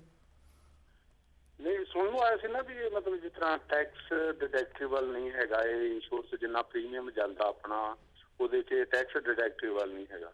ਨਹੀਂ ਉਹਦੇ 'ਚ ਉਹ ਸੁਣਨ ਦੀ ਗੱਲ ਨਹੀਂ ਹੈ ਜੀ। ਜਦੋਂ ਤੁਸੀਂ ਇਸ ਪੂਰੀ ਵੈਬਸਾਈਟ 'ਤੇ ਜਿਹੜਾ ਜਾ ਕੇ, ਕਿਉਂਕਿ ਜਿਹੜੇ ਇਹਦੇ 'ਤੇ ਮਾਹਿਰ ਨੇ ਜਿਹੜੇ ਪੂਰੀ ਪਾਲਿਸੀ ਦੇ, ਉਹਨਾਂ ਦੀ ਜਦੋਂ ਆਪਾਂ ਬਿਲਕੁਲ ਡਿਟੇਲ 'ਚ ਜਾਣਦੇ ਕਿ ਉਹ ਕੀ ਕਹਿਣਾ ਚਾਹੁੰਦੇ ਨੇ, ਤਾਂ ਉਹਦੇ 'ਚ ਬੜਾ ਕਲੀਅਰਲੀ ਮੈਂਸ਼ਨ ਕੀਤਾ ਹੈ ਕਿ ਜਿਹੜੀ ਤੁਹਾਡੀ ਇਨਕਮ ਦਾ ਸੋਰਸ ਹੈ, ਜਿੰਨੀ ਵੀ ਤੁਹਾਡੀ ਹੈਗੀ ਹੈ, ਕਿਹੜੀ ਸਲੈਬ 'ਚ ਵੇਲਾ ਆਉਂਦੇ ਹੋ ਤੁਸੀਂ, ਇਹ ਤੁਹਾਨੂੰ ਯਾਰ ਦੱਸਣਾ ਪੈਣਾ ਹੈ।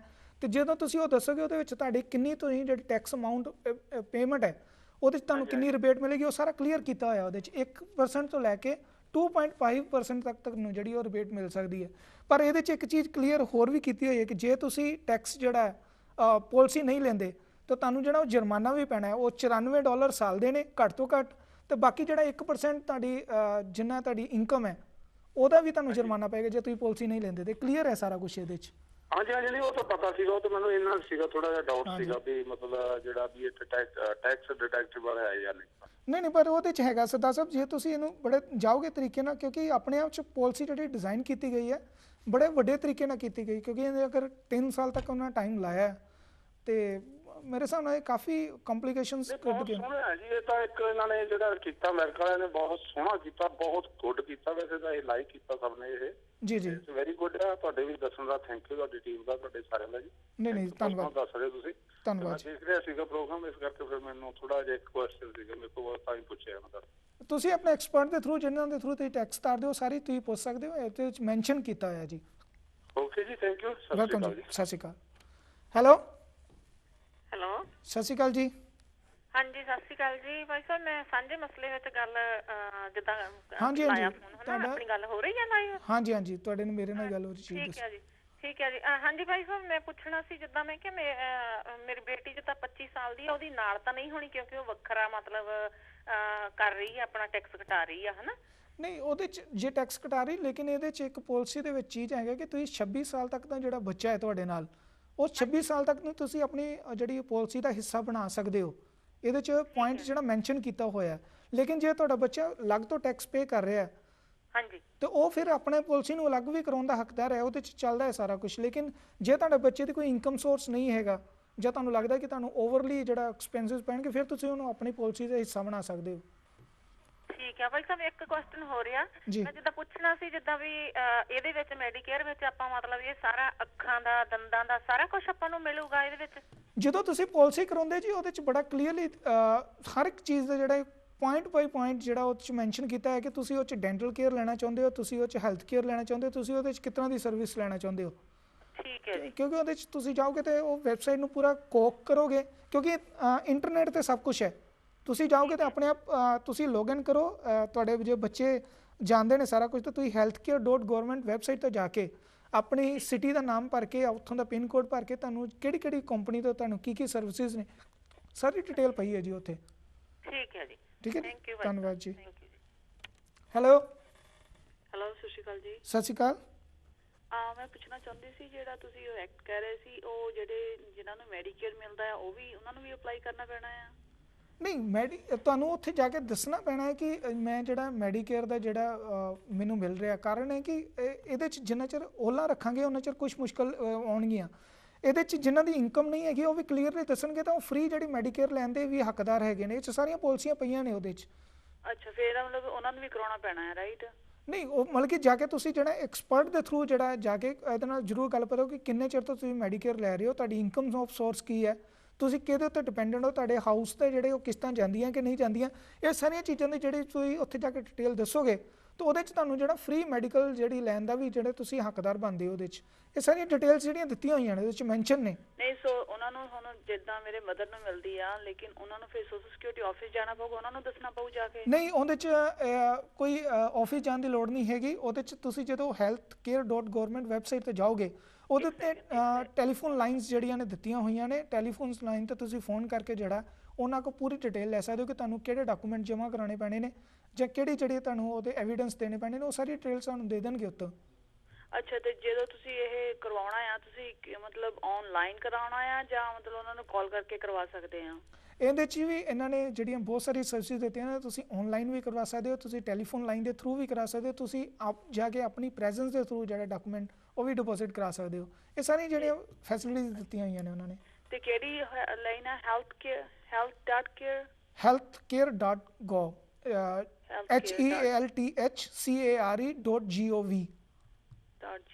ਓਕੇ, ਇੱਥੇ ਜਾ ਕੇ ਫਿਰ ਉਹਨਾਂ ਨੇ ਮਤਲਬ ਸਾਈਟ ਤੇ ਜਾਣਾ ਪੈਂਦਾ? ਸਾਈਟ ਤੇ ਜਾ ਕੇ ਤੁਸੀਂ ਵੈਬਸਾਈਟ ਖੋਲੋਗੇ, ਸਰਕਾਰੀ ਵੈਬਸਾਈਟ ਹੈ ਇਹ ਜਿਹੜੀ ਹੈ ਓਬਾਮਾ ਕੇਅਰ ਜਿਹੜੀ ਗਵਰਨਮੈਂਟ ਹੈ ਉਹਨੂੰ ਜਿਹੜੀ ਰਨ ਕਰ ਰਹੀ ਹੈ, ਸਰਕਾਰੀ ਵੈਬਸਾਈਟ ਹੈ। ਇਹਦੇ 'ਚ ਹਰ ਇੱਕ ਤਰ੍ਹਾਂ ਦੀ ਜਿਹੜੀ ਡਾਟਾ ਹੈ, ਹਰ ਇੱਕ ਤਰ੍ਹਾਂ ਦੀ ਜਿਹੜੀ ਇਨਫੋਰਮੇਸ਼ਨ ਹੈ ਉਹ ਦਿੱਤੀ ਹੋਈ ਹੈ। ਕਿਸੇ ਕੋ ਕੋਈ ਪੁੱਛਣ ਦੀ ਲੋੜ ਨਹੀਂ ਹੈ। ਉਹਦੇ 'ਚ ਪੇਜ ਬਾਈ ਪੇਜ ਜਾਓਗੇ, ਤੁਹਾਨੂੰ ਪੂਰੀ ਡਿਟੇਲ ਦੱਸੇਗਾ। ਤੁਸੀਂ ਆਪਣੀ ਸਿਟੀ ਮੈਂਸ਼ਨ ਕਰੋ, ਤੁਸੀਂ ਆਪਣਾ ਇਨਕਮ ਮੈਂਸ਼ਨ ਕਰੋ, ਸਲੈਬ ਹੈ, ਕਿੰਨੇ ਫੈਮਿਲੀ ਮੈਂਬਰ, ਮੇਲ ਹੈ, ਫੀਮੇਲ ਹੈ, ਸਾਰਾ ਕੁਝ ਦੱਸੋ। ਉਹ ਤੁਹਾਨੂੰ ਆਪਣੇ ਆਪ ਜਿਹੜਾ ਪਾਲਿਸੀ ਦੀ ਜਿਹੜੀ ਅੱਗੇ ਚੱਲ ਪਏਗੀ। ਲੋਕ ਕਈ ਕਹਿ ਰਹੇ ਨੇ ਕਿ ਜਦੋਂ ਤੁਸੀਂ ਵੈਬਸਾਈਟ ਤੇ ਜਾਂਦੇ ਹੋ ਕਈ ਤਰ੍ਹਾਂ ਦੀਆਂ ਪ੍ਰੋਬਲਮਸ ਆਉਂਦੀਆਂ ਨੇ, ਕੋਈ ਫੇਕ ਖੁੱਲੀਆਂ ਹੋਈਆਂ ਨੇ, ਉਹ ਕਿੱਦਾਂ ਪਤਾ ਲੱਗੂਗਾ? ਜੇਕਰ ਤੁਸੀਂ ਇੰਟਰਨੈਟ ਤੇ ਜਾ ਕੇ ਕਿਸੇ ਹੋਰ ਤਰੀਕੇ ਦੀ ਸਰਚ ਮਾਰੋਗੇ, ਜੇ ਤੁਹਾਡੇ ਕੋਲ ਐਡਰੈਸ ਕਰੈਕਟ ਐਡਰੈਸ ਹੈ ਵੈਬਸਾਈਟ ਦਾ, ਤੁਸੀਂ ਉਹਨੂੰ ਫੀਡ ਕਰੋਗੇ, ਆਪਣੇ ਆਪ ਉਹ ਠੀਕ ਆਏਗਾ, ਕੋਈ ਫੇਕ ਨਹੀਂ ਹੈਗੀ। ਸੋ healthcare.gov, ਰਾਈਟ? ਯੈਸ। ਔਰ ਇਹਦੇ 'ਚ ਦੂਸਰੀ ਚੀਜ਼ ਇਹ ਹੈ ਕਿ ਇਹ ਜਿਹੜੀ ਸਰਕਾਰੀ ਵੈਬਸਾਈਟ ਹੈ, ਜਦੋਂ ਅੱਜ ਤੋਂ 3-4 ਮਹੀਨੇ ਪਹਿਲਾਂ ਜਦੋਂ ਖੁੱਲੀ ਸੀ, ਨੋ ਡਾਊਟ ਉਸ ਵੇਲੇ ਬੜੀਆਂ ਕੰਪਲੀਕੇਸ਼ਨਸ ਆਈਆਂ ਸੀ ਕਿ ਸਰਵਰ ਬਿਜ਼ੀ ਹੋ ਜਾਂਦਾ ਸੀ, ਪੇਜ ਖੁੱਲ ਨਹੀਂ ਰਹੇ ਸੀ, ਪੂਰੀ ਡਿਟੇਲ ਜਿਹੜੀ ਇਨਫੋਰਮੇਸ਼ਨ ਨਹੀਂ ਮਿਲਦੀ ਸੀ। ਲੇਕਿਨ ਇਹਨੂੰ ਹੁਣ ਜਿਹੜਾ ਉਹਨਾਂ ਦਰੁਸਤ ਕਰ ਲਿਆ ਹੋਇਆ, ਤੁਸੀਂ ਜਾ ਕੇ ਆਰਾਮ ਨਾਲ ਲੌਗਇਨ ਕਰਕੇ ਆਪਣਾ ਅਕਾਊਂਟ ਵਿੱਚ ਬਣਾ ਕੇ ਜਿਹੜੀ ਪੂਰੀ ਡਿਟੇਲ ਲੈ ਸਕਦੇ ਹੋ। ਤੇ ਜਿਹੜੇ ਉਹ ਲੈ ਰਹੇ ਨੇ ਕਾਰਡ, ਉਹਦਾ ਨੰਬਰ ਵਗੈਰਾ ਦੇਣਾ ਪਊਗਾ ਜਾਂ ਕੀ ਕਿੱਦਾਂ? ਸਾਰੀ ਉਹਦੀ ਡਿਟੇਲ ਜਦੋਂ ਤੁਸੀਂ ਪਾਲਿਸੀ ਵਾਸਤੇ ਅਪਲਾਈ ਕਰੋਗੇ, ਤੁਹਾਨੂੰ ਸਾਰਾ ਕੁਝ ਉਹ ਡਿਟੇਲ ਜਿਹੜੀ ਮੈਂਸ਼ਨ ਕਰਨੀ ਪਏਗੀ, ਉਹ ਤਾਂ ਤੁਹਾਨੂੰ ਰਿਵਰਟ ਨਾਲ ਮਿਲਦਾ ਜਾਏਗਾ। ਅੱਛਾ, ਤੇ ਜਿਹਨਾਂ ਕੋਲ ਇੰਸ਼ੋਰੈਂਸ ਹੈਗੀ ਆ, ਜਿੱਦਾਂ ਕੰਪਨੀ ਥਰੂ ਜੇ ਕਿਸੇ ਦਾ, ਉਹਨਾਂ ਨੂੰ ਕਿੱਦਾਂ ਕਰਾਉਣਾ ਪਊਗਾ? ਉਹਨਾਂ ਨੂੰ ਦੱਸਣਾ ਪਊਗਾ ਕਿ ਸਾਡੇ ਕੋਲ ਆਲਰੇਡੀ ਇੰਸ਼ੋਰੈਂਸ ਹੈਗੀ ਆ? ਜੇਕਰ ਤੁਹਾਡੇ ਕੋਈ ਫੈਮਿਲੀ ਮੈਂਬਰ ਜਿਹਦੀ ਇਨਕਮ ਆਉਂਦੀ ਹੈ ਜਾਂ ਕਿਸੇ ਉਹ ਕੰਪਨੀ 'ਚ ਕੰਮ ਕਰਦਾ ਹੈ, ਤਾਂ ਉਹਦੀ ਇੱਕ ਗਰੁੱਪ ਇੰਸ਼ੋਰੈਂਸ ਹੋਈ ਹੋਏਗੀ ਉਧਰ ਕੰਪਨੀ ਦੇ ਥਰੂ। ਹਾਂਜੀ, ਫੈਮਿਲੀ ਇੰਸ਼ੋਰੈਂਸ ਆ, ਜਿੱਦਾਂ ਮੇਰੇ ਥਰੂ ਮੇਰੇ ਫੈਮਿਲੀ ਦੀ ਇੰਸ਼ੋਰੈਂਸ ਆ। ਯੈਸ, ਉਹ ਤੁਹਾਨੂੰ ਉਹ ਦੱਸਣਾ ਪਏਗਾ ਕਿ ਮੈਂ ਇਹ ਜਿਹੜੀ ਆਲਰੇਡੀ ਇਹ ਜਿਹੜੀ ਫੈਸਿਲਿਟੀ ਅਡਾਪਟ ਕਰ ਰਹੇ ਹਾਂ, ਤਾਂ ਉਹਦੇ 'ਚ ਫਿਰ ਤੁਹਾਨੂੰ ਅੱਗੇ ਨੈਕਸਟ ਉਹ ਦੱਸਣਗੇ ਪ੍ਰੋਸੀਜਰ ਕੀ ਕਰਨਾ ਹੋਵੇਗਾ। ਤੁਹਾਨੂੰ ਉਹ ਸ਼ਿਫਟ ਕਰਕੇ ਆਉਣਾ ਪਏਗਾ ਜਾਂ ਜਿਹੜੀ ਹੈ ਤੁਹਾਡੀ ਰੀਸੈਂਟਲੀ ਜਿਹੜੀ ਹੈ, ਕਿਉਂਕਿ ਇਹਨਾਂ ਨੇ ਬਹੁਤ ਸਾਰੀਆਂ ਜਿਹੜੀਆਂ ਪੁਰਾਣੀਆਂ ਪਾਲਿਸੀਆਂ ਸੀ ਉਹਨਾਂ ਨੂੰ ਕੈਂਸਲ ਕਰਕੇ ਤੇ ਦੁਬਾਰਾ ਜਿਹੜਾ ਨਵੀਆਂ ਕਰਵਾਈਆਂ ਨੇ। ਇਹਦੇ 'ਚ ਵੀ ਪ੍ਰੋਬਲਮ ਆਈ ਸੀ ਪਿੱਛੇ ਜੇ। ਅੱਛਾ, ਫਿਰ ਮਤਲਬ ਜਿੱਦਾਂ ਜਿਨ੍ਹਾਂ ਕੋਲ ਇੰਸ਼ੋਰੈਂਸ ਹੈਗੀ ਉਹਨਾਂ ਨੂੰ ਵੀ ਕਰਵਾਉਣਾ ਪੈਣਾ, ਜਿਨ੍ਹਾਂ ਕੋਲ ਨਹੀਂ ਹੈਗੀ? ਪਰ ਇਹ ਤੁਹਾਡੀ ਕਦੋਂ ਤੋਂ ਸ਼ੁਰੂ ਹੋਈ ਹੈ? ਕਿਉਂਕਿ ਇਹ ਜਿਹੜੀ ਸਕੀਮ ਹੈ ਜਨਵਰੀ 1 ਤੋਂ ਲਾਗੂ ਹੋ ਰਹੀ ਹੈ ਨਾ, ਉਹਦੇ ਕਰਕੇ ਇਹ ਤੁਹਾਨੂੰ ਸਾਰਾ ਕੁਝ ਉਹ ਕਲੀਅਰ ਕਰ ਦੇਗਾ ਤੁਹਾਡੀ ਵੈਲਿਡ ਹੈ ਕਿ ਨਹੀਂ ਵੈਲਿਡ ਹੈ। ਉਹ ਸਾਰੇ ਕਿਉਂਕਿ ਜੇ ਹੁਣ ਲੇਟ ਹੈ, ਜੇ ਹੁਣ ਕਰਵਾਈਏ ਤਾਂ ਨਹੀਂ, ਯੂ ਕੈਨ ਟਰਾਈ ਇਟ ਨਾ, ਤੁਸੀਂ ਹੁਣ ਕਰ ਸਕਦੇ ਹੋ। ਤੁਹਾਡੀ ਫਰਵਰੀ 1 ਤੋਂ ਲਾਗੂ ਹੋ ਜਾਏਗੀ ਅੱਜ ਦੀ ਤਰੀਕ 'ਚ ਵੀ। ਜੇ ਤੁਸੀਂ ਕਰਵਾਉਂਦੇ ਹੋ ਫਰਵਰੀ 1 ਤੋਂ ਤੁਸੀਂ ਜਿਹੜੇ ਬੈਨੀਫਿਟ ਲੈਣ ਦੇ ਹੱਕਦਾਰ ਹੋ ਜਾਓਗੇ। ਇਹਦੇ ਵਾਸਤੇ ਪਾਲਿਸੀ ਤੁਹਾਡੀ ਸ਼ੁਰੂ ਹੋ ਜਾਏਗੀ, ਲੇਕਿਨ ਜਿਹੜਾ ਤੁਹਾਨੂੰ ਮੈਡੀਕਲੀ ਬੈਨੀਫਿਟ ਨੇ ਉਹ ਫਰਵਰੀ 1 ਤੋਂ ਮਿਲਣੇ ਸ਼ੁਰੂ ਹੋ ਜਾਣਗੇ ਉਹਦੇ। ਠੀਕ ਹੈ ਠੀਕ ਹੈ ਜੀ, ਥੈਂਕ ਯੂ। ਠੀਕ ਹੈ, ਹਾਂਜੀ ਥੈਂਕ ਯੂ ਜੀ। ਓਕੇ। ਹੈਲੋ ਹੈਲੋ, ਹਾਂਜੀ ਸਤਿ ਸ਼੍ਰੀ ਅਕਾਲ ਜੀ। ਜਸ ਪੰਜਾਬੀ ਤੁਸੀਂ ਗੱਲ ਕਰ ਰਹੇ ਹੋ? ਹਾਲ ਉਧਰ? ਹਾਂਜੀ ਹਾਂਜੀ ਹਾਂਜੀ, ਜਸ ਪੰਜਾਬੀ ਕਿਸੇ ਨਾਲ ਕਰ ਰਹੇ ਹੋ ਤਾਂ ਕਰਕੇ। ਅੱਛਾ, ਹੈਲੋ। ਹਾਂਜੀ ਮੈਂ ਵੀ ਤੁਹਾਨੂੰ ਇਹ ਕੋਈ ਗੱਲ ਪੁੱਛਣੀ ਹੈ। ਤੁਸੀਂ ਓਬਾਮਾ ਔਰ ਕੇਅਰ ਦਾ ਦੱਸ ਰਹੇ ਹੋ ਨਾ ਸਾਰਾ ਕੁਝ ਜੀ। ਜਿਸ ਤਰ੍ਹਾਂ ਕਿ ਮੇਰੇ ਹਸਬੈਂਡ ਕੰਮ ਕਰਦੇ ਆ ਹਲੇ ਨਾ ਜੀ, ਉਹਨਾਂ ਦੇ ਕੋਲ ਇੰਸ਼ੋਰੈਂਸ ਸਾਨੂੰ ਕਵਰ ਕਰਦੇ ਦੋਨਾਂ ਨੂੰ ਜੀ। ਤੇ ਸਾਨੂੰ ਤੇ ਨਹੀਂ ਹਲੇ ਓਬਾਮਾ ਕੇਅਰ ਵੱਲ ਜਾਣ ਦੀ ਲੋੜ। ਨਹੀਂ, ਪਰ ਇਹਦੇ 'ਚ ਇੱਕ ਚੀਜ਼ ਹੈ ਕਿ ਸਰਦਾਰ ਸਾਹਿਬ ਨੂੰ ਇਹ ਚੀਜ਼ ਚੈੱਕ ਜ਼ਰੂਰ ਕਰਨੀ ਹੋਏਗੀ ਕਿ ਉਹਨਾਂ ਦੀ ਪਾਲਿਸੀ ਜਿਹੜੀ ਹੈ ਉਹ ਵੈਲਿਡ ਹੈ ਕਿ ਨਹੀਂ ਵੈਲਿਡ ਹੈ, ਜਾਂ ਕਦੋਂ ਤੋਂ ਹੋਈ ਹੈ। ਉਹਨਾਂ ਦੀ ਜਿਹੜੀ ਪਾਲਿਸੀ ਜਾਂ ਮੀਨਸ ਕੀ ਹੈ, ਜਿਹੜਾ ਇਹਨਾਂ ਦੀ ਇੰਸ਼ੋਰੈਂਸ ਹੈ ਜੀ, ਇਹ 14-15 ਸਾਲ ਤੋਂ ਹੈ ਔਰ ਆਪਣੀ ਯੂਨੀਅਨ ਦੀ ਜੌਬ ਆ। ਓਕੇ। ਤੇ ਮਤਲਬ ਹੁਣ ਮੈਨੂੰ ਇਹ ਨਹੀਂ ਪਤਾ ਤੁਸੀਂ ਪਾਲਿਸੀ ਕਿਹਨੂੰ ਕਹਿ ਰਹੇ, ਮੈਨੂੰ ਸਮਝ ਨਹੀਂ ਆ ਰਹੀ। ਨਹੀਂ, ਮੈਂ ਉਹੀ ਚੀਜ਼ ਕਹਿ ਰਿਹਾ ਜਿਹੜੀ ਯੂਨੀਅਨ ਦੇ ਥਰੂ ਇਹਨਾਂ ਦੀ ਹੈਗੀ ਹੈ ਨਾ, ਰਿਟਾਇਰਡ ਨੇ ਜਾਂ ਕਿਸ ਤਰ੍ਹਾਂ ਨੇ ਇਹ? ਨਹੀਂ, ਰਿਟਾਇਰਡ ਨਹੀਂ ਹਲੇ। ਓਕੇ। ਉਹਦਾ 60 ਈਅਰ 올ਡ ਹੋ ਗਿਆ, 66 ਈਅਰ, ਪਰ ਹਾਲੇ ਵਰਕ ਕਰ ਰਹੇ ਆ। ਵਰਕ ਕਰ ਰਹੇ ਨੇ, ਪਰ ਇਹਨਾਂ ਨੂੰ ਨਾ ਇੱਕ ਵਾਰੀ ਕਿਉਂਕਿ ਫੋਰ ਵਧੀਆ ਤਾਦੀ ਹੋਏਗਾ ਜੇ ਤੁਸੀਂ ਕਿਸੇ ਐਕਸਪਰਟ ਕੋ ਜਾ ਕੇ ਜਾਂ ਵੈਬਸਾਈਟ ਤੇ ਪੂਰੀ ਡਿਟੇਲ ਲੈ ਕੇ ਕਰ ਲਓ, ਕਿਉਂਕਿ ਬਹੁਤ ਸਾਰੀਆਂ ਜਿਹੜੀਆਂ ਪਿਛਲੀਆਂ ਪਾਲਿਸੀਆਂ ਸਨ ਜਿਹੜੀਆਂ ਮੈਡੀਕਲ ਕੇਅਰ ਦੀਆਂ ਚੱਲਦੀਆਂ ਸਨ ਉਹ ਕੈਂਸਲ ਹੋਈਆਂ ਨੇ। ਉਹਨਾਂ ਨੂੰ ਜਿਹੜਾ ਵੈਲਿਡ ਨਹੀਂ ਹੈ ਜਾਂ ਕੰਪਨੀਆਂ ਨੂੰ ਸ਼ਿਫਟ ਕਰ ਰਹੀਆਂ ਨੇ ਜਾਂ ਉਹਨੂੰ ਰੀਨਿਊ ਕਰ ਰਹੀਆਂ ਨੇ। ਤੇ ਇਹਦੇ 'ਚ ਕਿਉਂਕਿ ਕੱਲ੍ਹ ਨੂੰ ਕੋਈ ਜਾ ਕੇ ਪ੍ਰੋਬਲਮ ਆਵੇ, ਜਦੋਂ ਤੁਹਾਨੂੰ ਰੱਬ ਨਾ ਕਰੇ ਕਿਤੇ ਲੋੜ ਪਵੇ, ਇਹ ਤੋਂ ਚੰਗਾ ਕਿ ਤੁਸੀਂ ਟਾਈਮ ਰਹਿੰਦੇ ਜਿਹੜਾ ਉਹਨੂੰ ਐਕਸਪਰਟ ਦੇ ਥਰੂ ਜਿਹੜਾ ਪੁੱਛ ਲਓ, ਉਹ ਜ਼ਿਆਦਾ ਠੀਕ ਰਹੇਗਾ ਆਪਣੀ ਪਾਲਿਸੀ ਦਿਖਾ ਕੇ। ਅੱਛਾ, ਉਹਨਾਂ ਨੂੰ ਵੈਸੇ ਆਪਣਾ ਜਿਹੜਾ ਉਹ ਪਹਿਲਾਂ ਮਿਲਦਾ ਕਿ ਮੈਡੀਕੇਅਰ ਕਹਿੰਦੇ ਕਿ ਉਹ ਤਾਂ ਮਿਲ ਗਿਆ ਹੋਇਆ, ਪਰ ਉਹ ਹਾਲੇ ਅਸੀਂ ਯੂਜ਼ ਨਹੀਂ ਕਰਦੇ ਕਿਉਂਕਿ ਏਜ ਦੇ ਹਿਸਾਬ ਨਾਲ ਨਾ ਉਹਨਾਂ ਨੂੰ ਮਿਲ ਗਿਆ 66 ਈਅਰ 올ਡ। ਹਾਂ, ਨੈਚੁਰਲੀ ਉਹ ਕਿਉਂਕਿ ਉਹਦੇ ਹੱਕਦਾਰ ਨੇ, ਲੇਕਿਨ ਇਹ ਕਿ ਅੱਗੇ ਜਾ ਕੇ ਕੋਈ ਪ੍ਰੋਬਲਮ ਨਾ ਆਵੇ, ਇਸ ਕਰਕੇ ਜਿਹੜਾ ਤੁਸੀਂ ਇਹਨੂੰ ਸਮਾਂ ਰਹਿੰਦੇ ਹੀ ਪੁੱਛ ਲਓ, ਕਿਉਂਕਿ ਬਾਅਦ 'ਚ ਜਾ ਕੇ ਕੋਈ ਮੁਸ਼ਕਲ ਆਵੇ ਜਾਂ ਉਹਦੇ 'ਚ ਤੁਸੀਂ ਪਾਲਿਸੀ ਟਾਈਮ ਸਿਰ ਨਹੀਂ ਕਰਾਈ ਜਾਂ ਕੋਈ ਟੈਕਸ 'ਚ ਕੋਈ ਮੁਸ਼ਕਲ ਹੋਣ, ਇਹ ਤਾਂ ਚੰਗਾ ਕਿ ਪਹਿਲਾਂ ਜਿਹੜਾ ਤੁਸੀਂ ਆਪਣੀ ਪਾਲਿਸੀ ਦਿਖਾ ਕੇ ਐਕਸਪਰਟ ਦੇ ਥਰੂ ਵੈਬਸਾਈਟ ਤੇ ਜਾਓ, ਉੱਥੇ ਜਾ ਕੇ। ਤੁਹਾਨੂੰ ਇੱਕ ਸੁਝਾਅ ਇਹ ਲੈਣਾ ਚਾਹੁੰਦੀ ਹਾਂ ਨਾ ਕਿ ਜਿੱਦਾਂ ਉਹ ਜੌਬ ਕਰ ਰਹੇ ਆ, ਹਾਲੇ ਅਸੀਂ ਕੱਲ ਵੀ ਹਸਪੀਟਲ ਗਏ ਸੀ, ਉਹਨਾਂ ਸਾਡਾ ਉਹ ਇੰਸ਼ੋਰੈਂਸ ਚੱਲ ਰਹੀ ਆ। ਓਕੇ।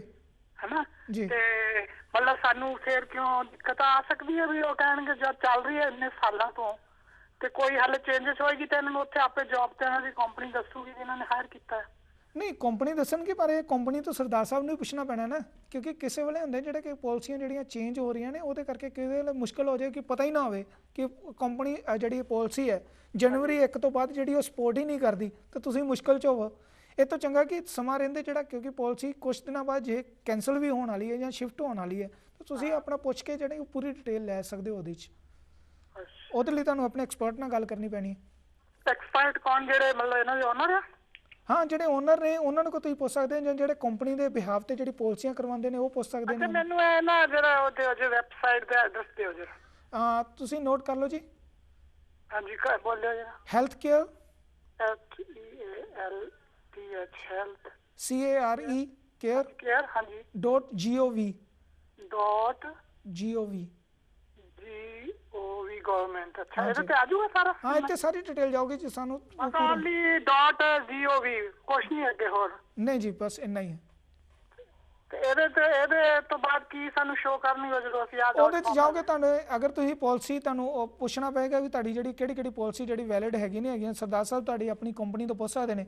ਜਦੋਂ ਪੁੱਛ ਲੈਣਗੇ ਉਸ ਤੋਂ ਬਾਅਦ ਜਿਹੜਾ ਤੁਸੀਂ ਜੇਕਰ ਤੁਹਾਨੂੰ ਲੋੜ ਹੈ ਤਾਂ ਤੁਸੀਂ ਇੱਥੇ ਜਾ ਕੇ ਫੀਡ ਕਰ ਸਕਦੇ ਹੋ, ਜਾਂ ਜਿਹੜੇ ਐਕਸਪਰਟ ਨੇ ਉਹਨਾਂ ਨੂੰ ਟੈਲੀਫੋਨ ਨੰਬਰ ਉੱਤੇ ਦਿੱਤੇ ਹੋਏ ਨੇ ਟੋਲ ਫ੍ਰੀ, ਤੁਸੀਂ ਉੱਤੇ ਡਾਇਲ ਕਰਕੇ ਉਹਨਾਂ ਨੂੰ ਪੁੱਛ ਸਕਦੇ ਹੋ ਕਿ ਮੈਨੂੰ ਇਹ ਲੋੜ ਹੈ, ਜਾਂ ਇਹਦਾ ਕਲੀਅਰ ਕੀਤਾ ਜਾਵੇ ਕਿ ਇਹਦੀ ਵੈਲਿਡ ਹੈ ਜਾਂ ਨਹੀਂ ਵੈਲਿਡ ਹੈ। ਓਕੇ, ਕਿਉਂਕਿ ਕਲੀਅਰ ਕਰ ਲੈਣਾ ਬਹੁਤ ਜ਼ਰੂਰੀ ਹੈ। ਹਾਂਜੀ, ਥੈਂਕ ਯੂ ਭਾਜੀ। ਥੈਂਕ ਯੂ ਜੀ। ਦੋਸਤੋ, ਬਹੁਤ ਬਹੁਤ ਧੰਨਵਾਦ। ਤੇ ਲੇਕਿਨ ਕਿਉਂਕਿ ਹੁਣ ਸਮਾਂ ਹੋ ਗਿਆ ਇੱਕ ਬ੍ਰੇਕ ਦਾ, ਬ੍ਰੇਕ ਤੋਂ ਤੁਰੰਤ ਬਾਅਦ ਤੁਹਾਡੀਆਂ ਬਹੁਤ ਸਾਰੀਆਂ ਕਾਲਸ ਨੇ, ਉਹਨੂੰ ਅਸੀਂ ਕੰਟੀਨਿਊ ਕਰਾਂਗੇ। ਮਿਲਦੇ ਇੱਕ ਛੋਟੇ ਜਿਹੇ ਬ੍ਰੇਕ ਤੋਂ ਬਾਅਦ। ਧੰਨਵਾਦ।